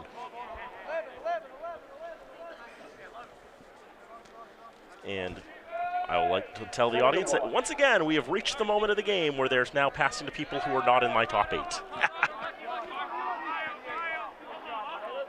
Always an adventure when we get this deep into the depth chart. 2nd and 1, Pierce throws near side. There's DeBlasi again.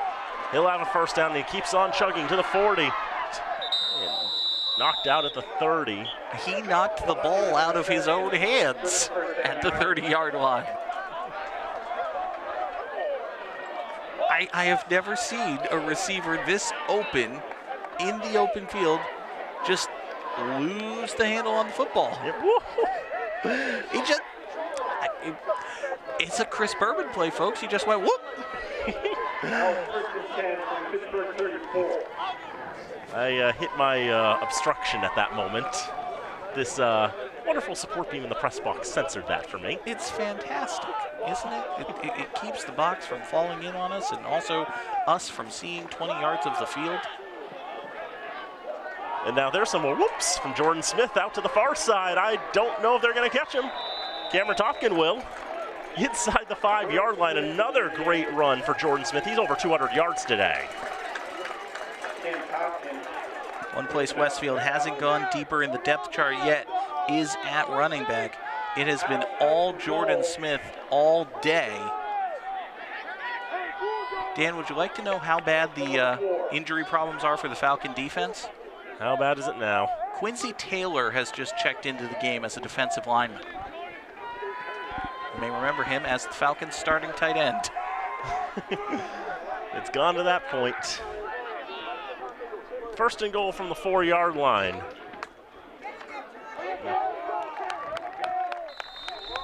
And nothing going there for Smith that time. Topkin gets in on the tackle.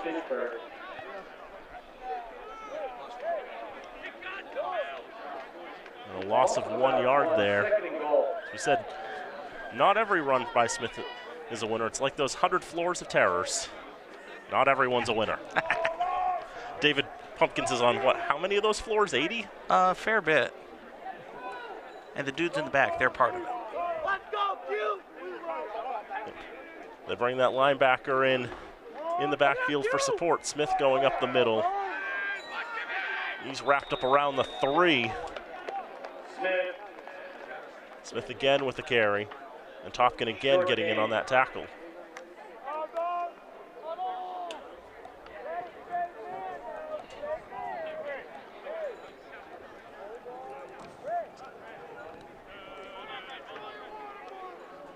Gets the yard back, 3rd down and 4. Closing on 4 minutes to go in the 3rd quarter. No scoring thus far in this frame. 35-0. Zerblis is that linebacker trying to provide blocking for Smith as he gets to the pylon and in. Touchdown, Owls! Jordan Smith has doubled his touchdown totals on the season. Came in with 5. He's got 5 today. It's 41-0. Westfield State got a touchdown earlier today in a very similar situation, goal line toss. That time they ran to the left side behind Zerblis as the lead blocker. This time they go with it to the right, just as effective. Jordan Smith's 5th touchdown of the day.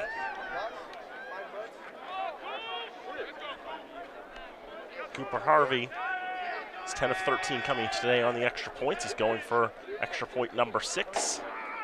Snap down, kick is up, kick is through. 42-0, Westfield in front. So Dan, there are a number of teams who are in similar positions to Fitchburg State, trying to avoid a winless season. Coming into today's game winless. One that stuck out to me, mostly because I wanted to be the one to say this, is the Green Terror of McDaniel, coming to us from Westminster, Maryland. They are at undefeated Johns Hopkins today. That's it's probably not going to go well for the Green Terror. I don't think it has been. Their last winning season was in 2004. Also another team that has to deal with the nationally ranked team, Otterbein, the Cardinals out of Westerville, Ohio. They're hosting John Carroll, ranked 17th in the nation, who may very well not make the playoffs. Need to find one of those 4 at-large bids, and being in the same conference as Mount Union kind of stinks sometimes. It does seem frustrating. Otterbein, though, hasn't had a losing season since 1994. And hey, if they pull off a tremendous upset today, then, well, hey, John Carroll didn't deserve to be in the playoffs anyway. That's true. Falcons will take this in. Solid kick return again. Makes his way to the 40-yard line. Jordan Cummings again. Jordan Cummings for the kickoff return. Makes it all the way to about the 43-yard line.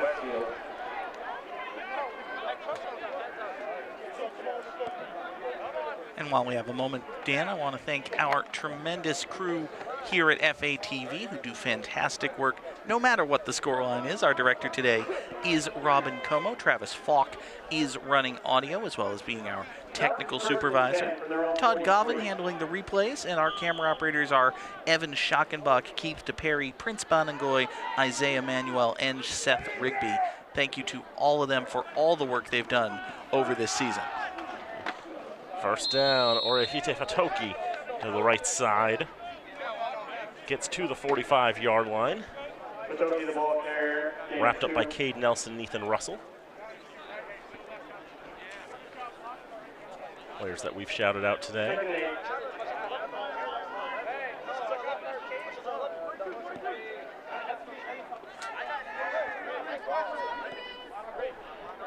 Approaching 3 minutes to go in the third quarter of play. 42-0, Westfield in front. 4 receivers. Novak drops the football, picks it back up, ready to throw, does get a throw off. That one nearly caught by Zahir Gomez. I think Gomez had gone out of bounds and then came back in. Official on the sideline has her hat off, usually an indicator that there's a player who's gone out of bounds. Could also be an indicator that it's windy, but you know, the wind has died down. So we figure with all of that, that any catch that had been made by Gomez wouldn't have been given anyway. They would have thrown the flag for illegal touching, and frankly, I think they should, even though he touched it. But we're just going to ignore it. I think we're all content to just ignore it. Third down and 8. Novak. It's a solid throw off, and it goes in and out of the hands of an Owl instead, and Zachary Allen, the sophomore from Chelmsford. We're trying to hit Gomez again. I think Novak's arm may have been hit as he released this ball, Dan, you see he pumps, and then he might not have been hit, but he definitely had to alter the trajectory of the throw as it was released. Pass kind of floated on him a little bit more than he intended to, and Fitchburg State will kick it away again. Everyone getting discombobulated. Looked like there were some players didn't know if they should be on, should they be off. Umpire steps in, has to let Westfield match. Just runs up and pats the long snapper on the back to get him to look up and be like, hey, buddy, hold on a second. McDonald will get a solid boot. Overruns Julian, and that ball's going to roll to the 10-yard line. One is down by the Falcons. That is a really good punt by Ryan McDonald. That's 45 yards there on that one. Owls first and 10 from their own 11-yard line. Now, Albright and Lawrence, we mentioned 2 longer losing streaks than Fitchburg. Needless to say, they're on this list. Albright hosting Lebanon Valley, 26 straight losses for the Lions. Lawrence, who've been playing football since 1896. They've only had 2 winless seasons that were 5 or more games in 2002 and 2022. Hosting Ripon, who I believe was 2-7, and I didn't write that down. Westfield taking no time and just running their first down play out to the far side. I believe, Dan, that we have finally found the backup running back for Westfield State. Victor Mejia, freshman from Willimantic, Connecticut. There's a Division III school in Willimantic, Eastern Connecticut. They do not sponsor football. Well, that would be one of perhaps many reasons that he went to Westfield State. Reminded Ben Satterwhite, who was a receiver for the Falcons, wanted to play football and would have been, and he told me once he would have been content to stay in Salem, but Salem State doesn't sponsor football. Had to go somewhere else. That one thrown hard into the ground by Pierce. Didn't quite get the release he wanted there as he wanted to find Casey Tang. I think you can say that with some authority. Pierce just holds onto this ball a little bit more than he intended to. Almost looks like a pitcher throwing overhand there. Not your traditional football motion and not your traditional football result.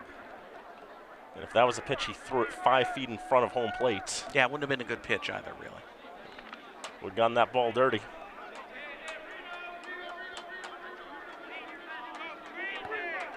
Quickly 3rd and 7 with 100 ticks of the clock in the 3rd frame. Pierce lost it up on the far side. Battle for on the far side. And incomplete. I think. Or is it complete? I think I saw conflicting signals. I can tell you that the receiver came down and lost the ball as he hit the turf. Take a look at it again. Pass goes out to the far sideline. Fought for there, clearly knocked out, I thought. It was intended for Owen Thompson. Maybe they ruled that it was knocked out after the catch was already made? It didn't look good on replay there, but they are going to give credit to Owen Thompson for that catch. And just like that, the completion to Casey Tang. He'll blast up the near side. Westfield will run with the momentum and get themselves another first down. Casey Tang, probably better known for his relation to the famous cartoon character Trixie Tang, but I digress. Does a good job getting out of a tackle in the backfield there, turns it upfield. Gets a first down for Westfield State. The 36-yard line. Another first down, another running back in the game. Throw out to the right side. Catch made by Corey Jackson Jr., making the moves out to the far side. And another first down to conclude this 3rd quarter of play. Jackson's had a good day. Makes another catch out in that right side slot, makes the first defender miss. Gets a great run after the catch. And that will indeed take us to the end of the 3rd quarter. A 3rd quarter in which Westfield State only scored 7 points. How about that? Jordan Smith got yet another touchdown.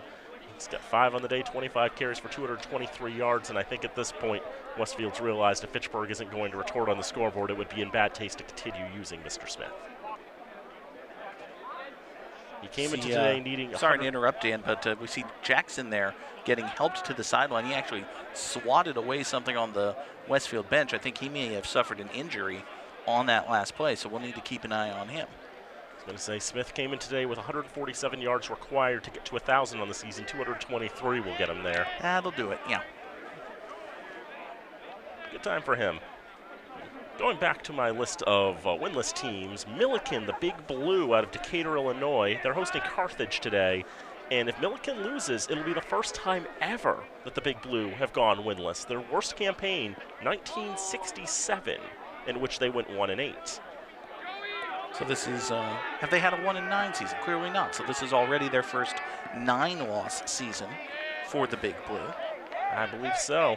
And also speaking of blue is Luther, the Norse out of Decorah, Iowa. And we speak of blue for them because their field is blue. Yep. They were also in this spot 2 years ago, too.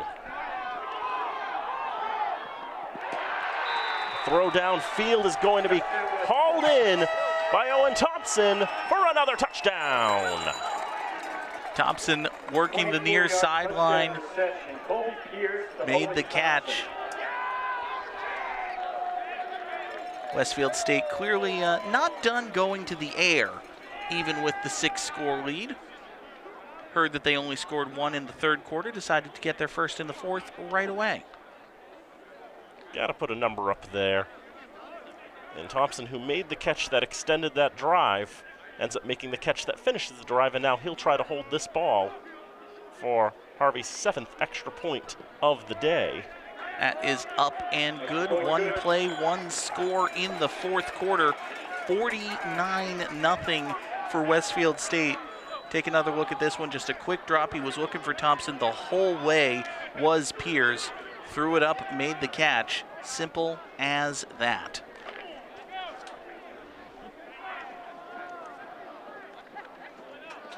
We've referenced almost every one of the winless teams. The last team I have on my list that I haven't talked about today are the Bison of Bethany out of West Virginia. 0-9 coming today, hosting St. Vincent.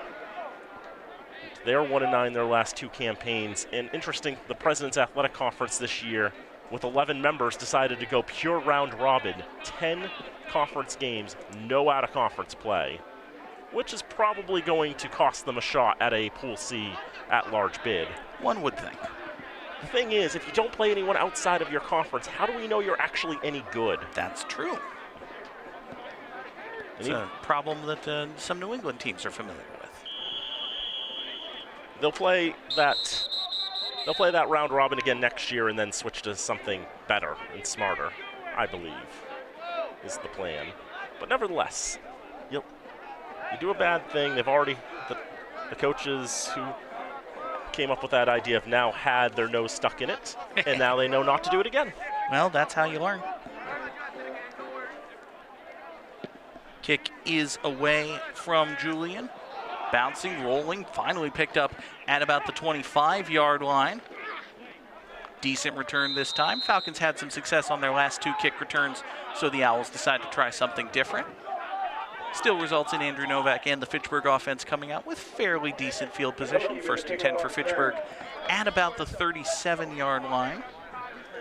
It's the 2nd kick return of the campaign for Oreo Akite Fitoki. The first one ended very badly. Although due to a typo in the stats, it looks better than it was because the typo makes it look like it was a 52-yard kick return, then fumbled away. That's not what happened. No, they put in the wrong side there. Welp. 3 receivers for the Falcons. Novak takes the shotgun snap, hands to Aguirre. Matty Aguirre bounces to the outside across the 45 into Westfield territory. He's got a Fitchburg first down before he's out of bounds. It'll be 1st and 10 Falcons at the Owl 49-yard line. Dan, it's getting to be a fair bit of time since Fitchburg State scored a point. So it would be nice to see them get on the board here at the end of this one. I'd be closing in on 120 minutes. I know it was a 4th quarter touchdown against UMass Dartmouth 3 weeks ago was the last time. Play action fake. Novak's pass on 1st down is complete. 2nd catch of the day, 2nd catch of the college career for Jacob Lufkin. one of the seniors being honored today here at Senior Day at Elliott Field. Not much of a gain for Lufkin, unfortunately. Out of bounds pretty much at the line of scrimmage. First completion of the day for Novak, too. Give him a yard. Small starts. 2nd and 9. 2nd and 9 for Fitchburg State. Another high snap. Able to bring it down is Novak. Handoff goes to the right side. Aguirre only got a couple. Give him 3. It'll be 3rd and 6. That last touchdown for the Falcons coming with 9:55 to go in the 4th quarter. That was a Dylan Cosner 31-yard touchdown pass to P.J. Norton. And since then, the Falcons have been outscored by a very large margin. If this scoreline holds just in their last 2 games, they'd finish the season being outscored 103-0, which is not what you want.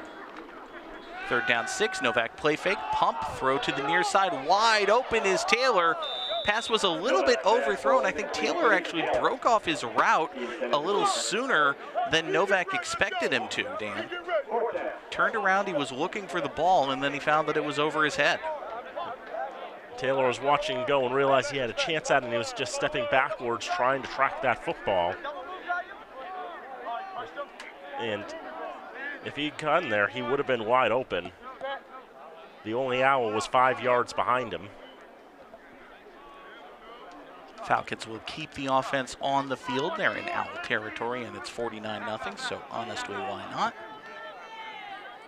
4th down and 6. Novak play fake, pumps, throws long over the middle. That pass is intercepted. 3rd pick of the day for Christian Julian. This return back to about the Westfield 44-yard line. Have yourself a day, Christian Julian. A little frustrated with himself because he realized after he got tackled he did not make it back to the original line of scrimmage, so that interception lost a couple of yards. But, you know, when it was thrown right on a plate to him, he was in position like he was the man to make that catch. It's very difficult, particularly for a senior, possibly playing his very last game. It's very difficult to remember the maximum 4th down, knock it down. Julian came in with 2 interceptions on the campaign. He now has 5. Owls get it 1st and 10 at their own 44. Trouble on the exchange, ball's loose, and I think the Falcons have fallen on it. Sebastian Burmester is Johnny on the spot. Falcons turn it over, but the Owls turn it right back. Fitchburg's offense will get another chance. That was the first snap for Ryan Scott, trying to hand it off there to Joel Perez Guzman, and Perez Guzman just could not take the handle on that one, lost the football, and Burmester just jumps right on top of it. So it all moots out. The Falcons have forced yet another fumble. It's one thing they're good at. That's their 10th forced fumble of the season. They're top 25 nationally in that. Well, you've got to be good at something, right? That and blocked kicks. That's right. Falcons tied for the national lead in blocked kicks this year with 8. 1st and 10 for the offense at the 42. Play fake. Novak doesn't like it downfield, wants to run with it. He gets maybe back to the line of scrimmage, probably not even that far before being driven backwards. Tyler Cooley and Dylan Clark were in there for Westfield State. One thing Novak is showing, at least, is he is not the easiest to tackle. Winds up being a loss of a yard, so it'll be 2nd down and 11 for Fitchburg State. Kind of bounced off Dylan Clark there, and it took reinforcements to take Novak down for that loss of a yard. 10 seconds on the play clock as Novak and the offense come to the line. Hand off to Aguirre up the middle. He gets across the 40, still spinning. Gets to about the 35 with forward progress before being thrown backward.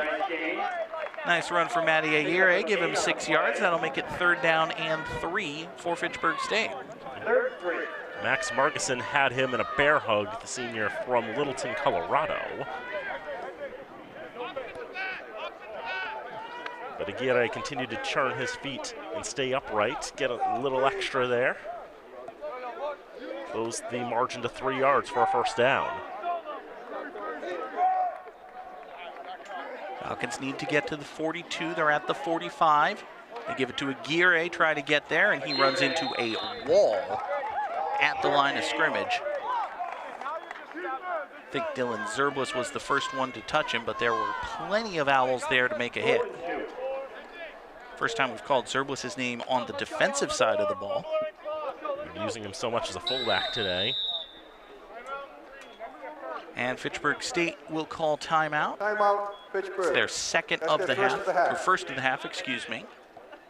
Stops the clock with just us to play here in quarter number 4 and gives us a chance to remind you folks, in case you didn't know, it's kind of a big deal. We're really excited about it, that our next football telecast here on FATV will be Wednesday, November 22nd, the night before Thanksgiving. It'll be the rivalry, Fitchburg and Leominster. And, oh, by the way, Dan, it's going to be from Fenway Park.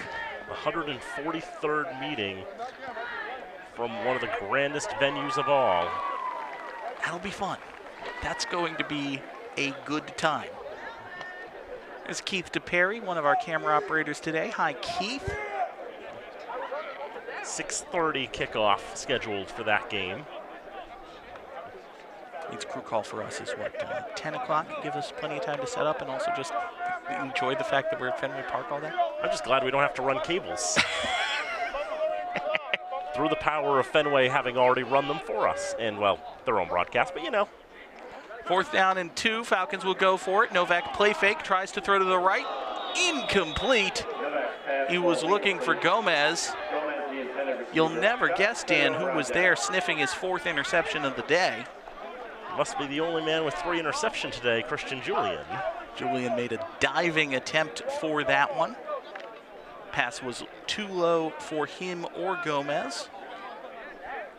So it falls to the turf incomplete, and we will see just how deep this Owls playbook and roster go. Ryan Scott, the sophomore, back out. He's from Dalton, Mass. Graduate of Wacona Regional High School. Just outside Pittsfield, in the Berkshires. Pretty this time of year. First down handoff blown up in the backfield. That was Joey Scott Maley, the ball carrier, sophomore from Holyoke.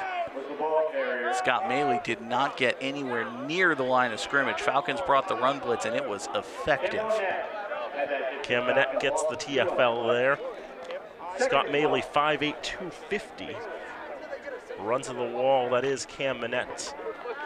Came in today with 17.5 tackles for a loss this year. Give him another one there. Makes it 2nd down and 13. Scott Maley remains in the backfield. He'll take the 2nd down handoff, and he will get just about as much as he did on 1st down. The ball's loose again. Scooped up at the 13-yard line, returned inside the 5. I think that was Dylan. Nope, wrong roster. That was Ethan Deneen who had the scoop for the Falcons. So Westfield State goes deep into their roster, gets some guys some experience at the end of the season. Joey Scott Maley unable to hang on to the ball. Ethan Deneen returns it to the 4-yard line where Fitchburg will have 1st and goal. Timeout, Westfield. That's their first timeout of the half. Owls will take timeout to try to catch their collective breath. Tell the reserves, hey, guys, you can't drop the football now. Gotta hang on to it. It's bad if they've got that. We're trying to pitch the shutout here. And, yeah, they've got to steel themselves up to try to get that shutout. Well, we have a moment out-of-town scoreboard. Betting on chalk was the thing to do. If you were a betting person, you probably shouldn't be, but if you were, Bridgewater 48, Maritime 6 in the Cranberry Bowl. UMass Dartmouth 28, Plymouth State 7th at the beginning of the 4th quarter in that one, and Framingham up 41-6 over Worcester State. They're in the middle of the 4th there. If all those results hold, we will, in fact, have that 3-way tie at the top of the MASCAC at the end of the season. Yeah, but I had Worcester State plus 40, so I'm okay. Clearly. 1st and goal for the Falcons at the 4-yard line. Novak hands off to Aguirre. He loses the ball. It's back on the turf. And I believe the Falcons have fallen on it. Aguirre nearly picked it up, popped out of his hands, and maybe the hands of the Owl trying to recover, and Novak was the one who jumped on top of that. Nearly a disaster for the Falcon offense as they were gifted this 1st and goal opportunity. They nearly gave it right back. That was just on the exchange. Aguirre never had it. And Dan, you're right. Novak actually wrenched the ball out of the hands of an Owl and then made the recovery himself. Now 2nd and goal. Handoff to Aguirre again. He dances to the right, but he's spun down pretty much at the line of scrimmage. He might have gained a yard. I don't think Fitchburg State's going to get into the end zone just running up the gut like that. They've got 2 more cracks at it. Here is a hot take of a play. I kind of want Novak to just run it himself. Yeah, out of the shotgun on 3rd down. Yeah. Go 4-5 wide, QB draw. I thought you were going to say something truly extraordinary, like, Philly special. Timeout, Fitchburg. That's their 2nd timeout of the half. I guess it would be the Fitchy special if they did it here, wouldn't it? Remember the last time someone tried to do the Philly special here in Fitchburg? And the end result was Fitchburg State winning the football game. That's true. That didn't go well for Dean that day. No, it didn't. That's the win. The one win that Fitchburg State has had since the pandemic. And it'll, 8-12 left to play in the 4th quarter, down by 7 touchdowns. I feel comfortable saying that's going to be the one win. It still could happen. It's not going to. As a reminder, next year, the MASCAC will expand to 10 teams for football, as Vermont State University Castleton will join the conference, and that'll be a 1-year thing of 10 teams. Then the following year, 2 new members, Anna Maria and Dean, will be joining. Dean as a football-only member and Anna Maria as an all-sports member. 3rd and goal for the Falcons. High snap, Novak hands to Aguirre, and he's wrapped up at the line, driven backward. They're going to say forward progress stopped him, not throw any flags for the hit afterward, which is okay. Tried going up the gut with Aguirre 3 times now, and it has gone basically nowhere. I think this Westfield State team knows that Fitchburg wants to run in this situation. Also, this is the tremendously best time to use all of your timeouts. Timeout, Fitchburg. That's their 3rd and It's final goal to timeout go. of the half. You've got basically this to play for your season. So, yeah, call timeout. Make sure you've got the right play. Get your team all sorts of fired up and go out there and see what happens. Right? Yeah. If you're not going to use a timeout, what the heck are you saving it for? As Prince Banangoy, another one of our camera operators here on FATV, gotta say the decorative red camera hoods are both effective and they're fashionable. I'm a big fan. It's a lot better than the hold up a clipboard or whatever papers you happen to have handy that I'm rocking here in the press box. Look very hard through your binoculars. Also hope the ball is in a position where you can see. I'm looking through 2 windows. That's good. That gives you double the protection from whatever large bugs happen to be around. 4th and goal for the Falcons. Novak working from the shotgun, under pressure, rolls to his left. He's going to be dragged down from behind. Ball's on the turf, picked up by the Owls, and they'll just drop down at the 21-yard line. Play went from bad to worse to my goodness, is it over? And Anthony Masori wound up with the football. Good coverage in the end zone. Novak stumbles there. Ball's knocked loose. Then Masori scoops up, and he just goes to the turf. Knows he doesn't need to force anything there. Dylan Clark with his 3rd forced fumble of the season. Another turnover charged against the Falcons. They've had a lot of those today. So to recap, Fitchburg State got it 1st and goal at the 4, and they went run up the gut for functionally nothing, run up the gut for functionally nothing, run up the gut for functionally nothing, and strip sack fumble on 4th down. 1st down handoff for Westfield goes for a couple of yards, if that. I believe, Dan, that was Savion Danley who had the carry. Savion Danley, he is a sophomore. That's just freshman. He's a freshman from West Haven, Connecticut. That's just about all we know about him. That's as much as Westfield was willing to fill in. He's a man of mystery, that Savion Danley. Second down and 7. They go pitch to the far side to another new back. Dragged down out of bounds after a gain of a couple. That carry, you will be happy to know, went to Victor Mejia. So hey, we've seen Mejia once already today. This is what Westfield State does when it's not Jordan Smith. They just spin a wheel and send out a dude. The wheel of running backs. Wheel of the running backs. Turn, turn, turn.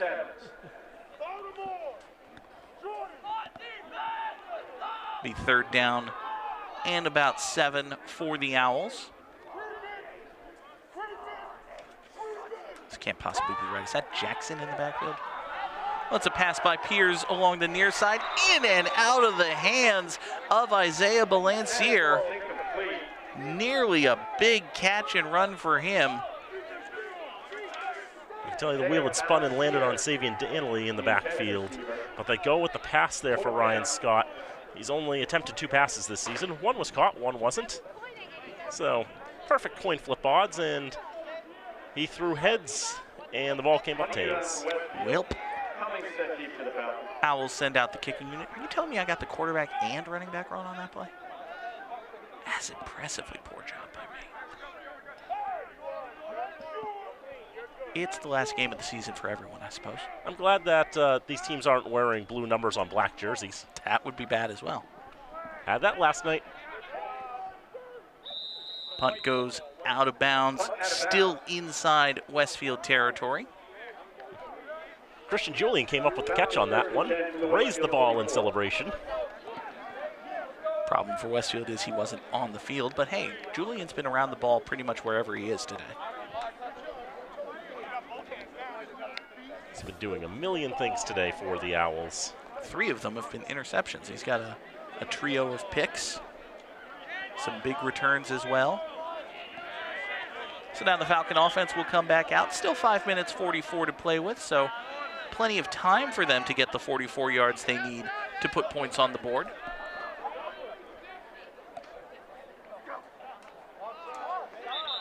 Flag, and we get some whistles at the snap. Thought the Falcons might get a free play, but instead they'll... Offside defense. 5-yard penalty. Baines first down. See right there at the snap, the defensive tackle, I think that was Chase Goldberg, freshman from Linfield, jumped over. Thought they might give the Falcons a free play, but instead they blew the whistle. Now 1st and 5. Oreo Wakite Fatoki gets the ball carry, and Fatoki breaks loose. He's across to the 25-yard line. Good gain for him. That's a Falcon first down.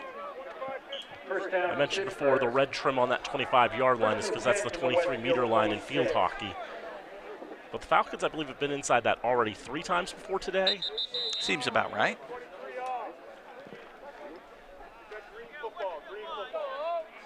The officials will stop the clock to switch out the footballs. The one on the field got a little too grody, apparently. Might have lost its inflation or something. See the line judge give it a big old squeeze.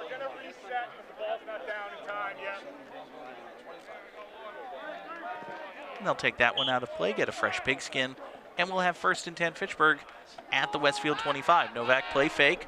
Pass to the middle of the field is incomplete. Was a little bit too high for Matty Aguirre that time. Taylor, the intended receiver.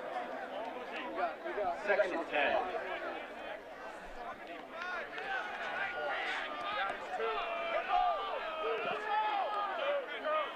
Aguirre will head to the sideline. Jacob Lufkin will check back in. See on that pass, Dan, Novak just wasn't really able to step into the ball again. He was kind of throwing off his back foot. Ball sailed a little bit on him, wound up over the head of Aguirre and incomplete. Yeah, today he hasn't quite had the accuracy he's wanted. Now 1 for 11 through the air. On second down, he'll make a 12th attempt. This one for the end zone. Jump ball is picked off. Intercepted for Westfield by Zachary Allen. Double coverage in the end zone. Novak took the shot anyway.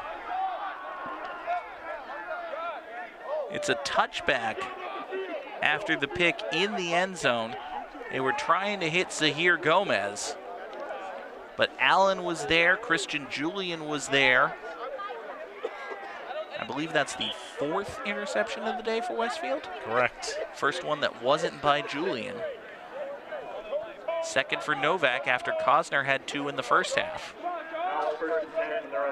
Allen will have his 3rd interception. First down handoff goes to the left side. That's Danley again.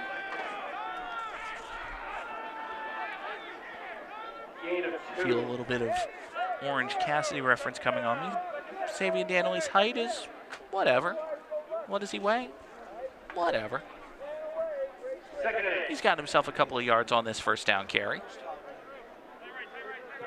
He is a running back that has been once described, but only once. Trouble with the snap on second down. Trevor Bennett in at quarterback now. We mentioned that Westfield State's depth chart goes 8 deep. Bennett will be the 4th signal caller of the day for the Owls. He's a sophomore from Gorham, Maine. Gorham, Maine also has a Division III athletic program. You can't swear on a football telecast. I don't want you to tell people that he's from Gorham, Maine. Firefighter. Anyway. Third down and 12. Bennett will carry himself. No, I'm sorry. It's a handoff up the middle. It was a fake by Bennett.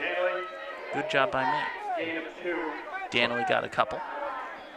Bennett could have ran all the way to the end zone with the lack of football there. Yeah, Gorham, Maine, that is where Southern Maine has their athletic program. They also do not sponsor football. I see. Would it be silly for me to ask where in Maine Gorham is? I'm guessing it's in the south of Maine. It would be. Okay. Just to the west of Portland. Westfield State will kick it away once again. High wobbly punt, bounces at the 40 and goes out of bounds there. Falcon offense will take over once again inside Owl territory. They've turned it over on each of their last 2 attempts, but they still have 2 minutes 47 to get points on the board here. Elmit Legier has not been doing the best job punting today. Those last 2 have gone straight for the far sideline and have had a better chance of being caught by an Owl than it has going the distance that I think he would be looking for.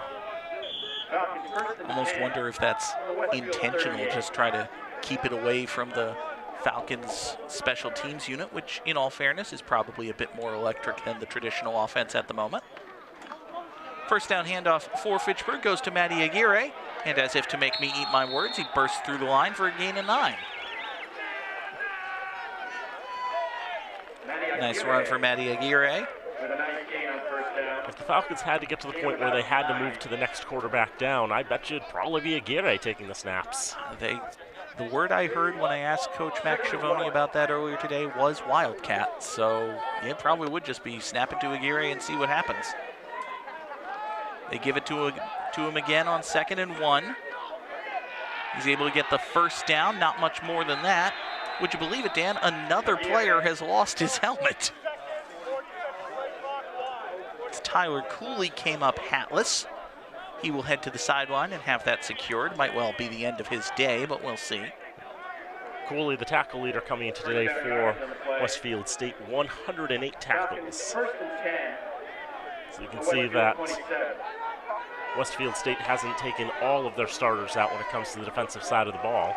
They probably do want that shutout after all. Novak working from the shotgun, trying to deny them that simple pleasure. Hands off up the middle once again. Good gain across the 20-yard line. That was indeed Matty Aguirre once more, the ball carrier. Give him 7 yards as we go under a minute and a half to play in this one. Fitchburg State doesn't have any timeouts left. They're not exactly hurrying as of yet. Still some time for them to run their normal offense before they have to really worry about the clock. There's also the simple matter that it's 49-0, and sprinting to score a touchdown in this fashion may well be seen as undignified. But anyway, second down handoff goes to Aguirre. He gets just enough for a first down. So the officials will stop the clock just to move the chains with 1:01 to go in this one. Falcon offense, Dan, has been able to get some gain on the ground. Westfield may well be content to let them have this yardage, and so long as they don't threaten the end zone, they're okay with it. Falcons finding at least consistency with handing it off to number 23. They will do that again on 1st and 10. Aguirre's across the 10-yard line.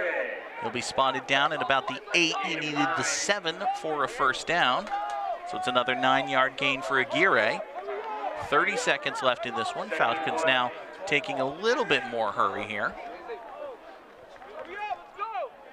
Aguirre remains to the right of Andrew Novak. Hand it to him, ball's on the ground again, and it is fallen on by Westfield State.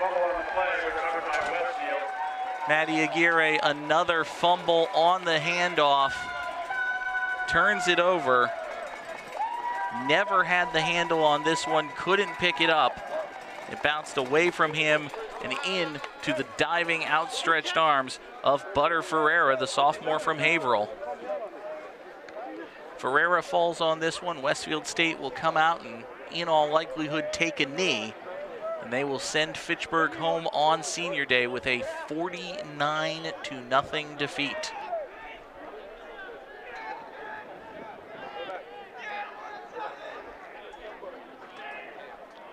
First non-shotgun snap of the day, I believe, for Westfield will come from the victory formation. And they let Lucas Pickard come in to kneel it down. He takes the knee, clock runs out. The teams will line up and shake hands, and Fitchburg State will go home losers, 49-0. The final score on senior day, an 0-10 campaign for Fitchburg State University. With that, the Falcons have completed their 9th winless season in program history. On the 45th anniversary of football originally starting here, that's 20% of years have ended winless, and that's not counting pandemic, which was also a winless season for different reasons, and then there are technically other seasons too that warrant varsity seasons, but you get the point. It's tough. Yep. It's always tough. There are very few ways to sugarcoat it and very few silver linings in an 0-10 season. There is the plain fact that the Falcons are a young, undersized team that dealt with injuries. At some point, those start sounding like excuses. But many injuries, a lack of depth.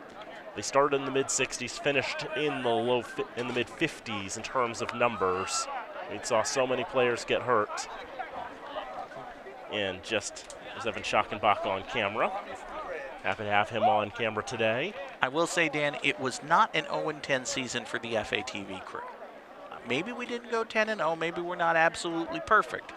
But I will say we do our very best to bring these games to you folks at home, and we appreciate you who have stuck with us through the season. And, again, if we can sneak in another plug, there's a rather big game coming up in a little while, and it's all the way in Boston. Look, I know it's at Fenway Park, but it's okay. You should go to Fenway Park if you can go to Fenway Park. I'm not going to tell you not to go to Fenway Park. But also, Wednesday, November the 22nd, 6:30 kickoff, FATV. That's going to be cool. It will be cool. In that game, Fitchburg High will be trying to avoid their first winless season since 1965. Yes, the local high school, for the folks who are out of town and don't know, yes, the local high school and local college are both winless. That's only technically true. There are multiple local high schools, only some of which are winless. Yes, the local high school with Fitchburg in its name is winless. There's Seth Rigby rounding out our camera crew. Thank you to all of them, our fantastic crew in the truck. And once again, all of you for watching. Dan, any final thoughts on this? Your final thoughts, and then I have one thing I'd like to say. on this season. I've mentioned before, Rome wasn't built in a day, and earlier on in the season, the Falcons did have some promise. You saw the score lines were relatively close, 33-16, 32-3, 33-13, 21-3, then 38-14 to Bridgewater. It looked promising, but once we got into the back half of the season, everything started falling apart. The injuries started to mount, and really, I think once Rocky Marchitelli got hurt, that was really the end of the offense's consistent drive. And from there, it's just been trying to get through the season, just a lot of injuries mounting up, and the lack of depth really hurting. Zach Shaw's going to have plenty of time to go out there and recruit. And the goal is, as long as a large number of these players come back, there's still 50 plus on the roster, and only 2 of them we know their careers have absolutely ended today in Mo Kamara and Quincy Taylor. But everyone else still has eligibility. The hope is you bring a lot of guys back, you bring a nice class in, and over time you start to build the program up, get more and more numbers, get more and more participation, and then you start to turn it around. But you've got to get there first, and right now, it's just a matter of getting on the recruiting trail and working hard for the next 10 months to get ready for September and for another season. We were in a very similar position to this in 2021 at the end of another 0-10 season, and I felt at that point the lowest I'd ever felt about Fitchburg State as a football program. There was, in my mind, no hope. There was no future. There was no turning around. And the 2 years since, well, the Falcons have gone 1-19. It's been very difficult, but I feel more optimism now at the end of this winless campaign than I did at the end of the last winless campaign 2 years ago, which is not a lot of hope to say. It is not necessarily the best feeling when your football team goes 0-10 and all you can say is, well, our promising freshman quarterback got hurt and then we really fell apart. But at the same time, first-year head coach, freshman starting quarterback, plenty of youth. At the same time, plenty of impact players potentially coming back next season. Dan, is it a hot take for me to insist that the Falcons are going to win a game next year? I hope so. I hope it's not. I hope it is an accepted and expected position that the Fitchburg State Falcons are going to win 2 football games next year. Let's start with one. Let's start with one. 2 years ago when we were in this spot, the very first game they played that following year, we saw all the promise finally start to be delivered, and Fitchburg came away with the win. They haven't tasted that victory since, and another long losing streak now hits 19 games. Still not the longest in program history. That's true. We have to go 0-10 again to get close to that. Well, let's not. Let's just not. But that is a time. That is for another time. That is for another season here at Elliott Field. For all of us at FATV and Dan Bolak, I am John Gugerty saying once again, thank you all so much for being here. We will see you next time here on FATV.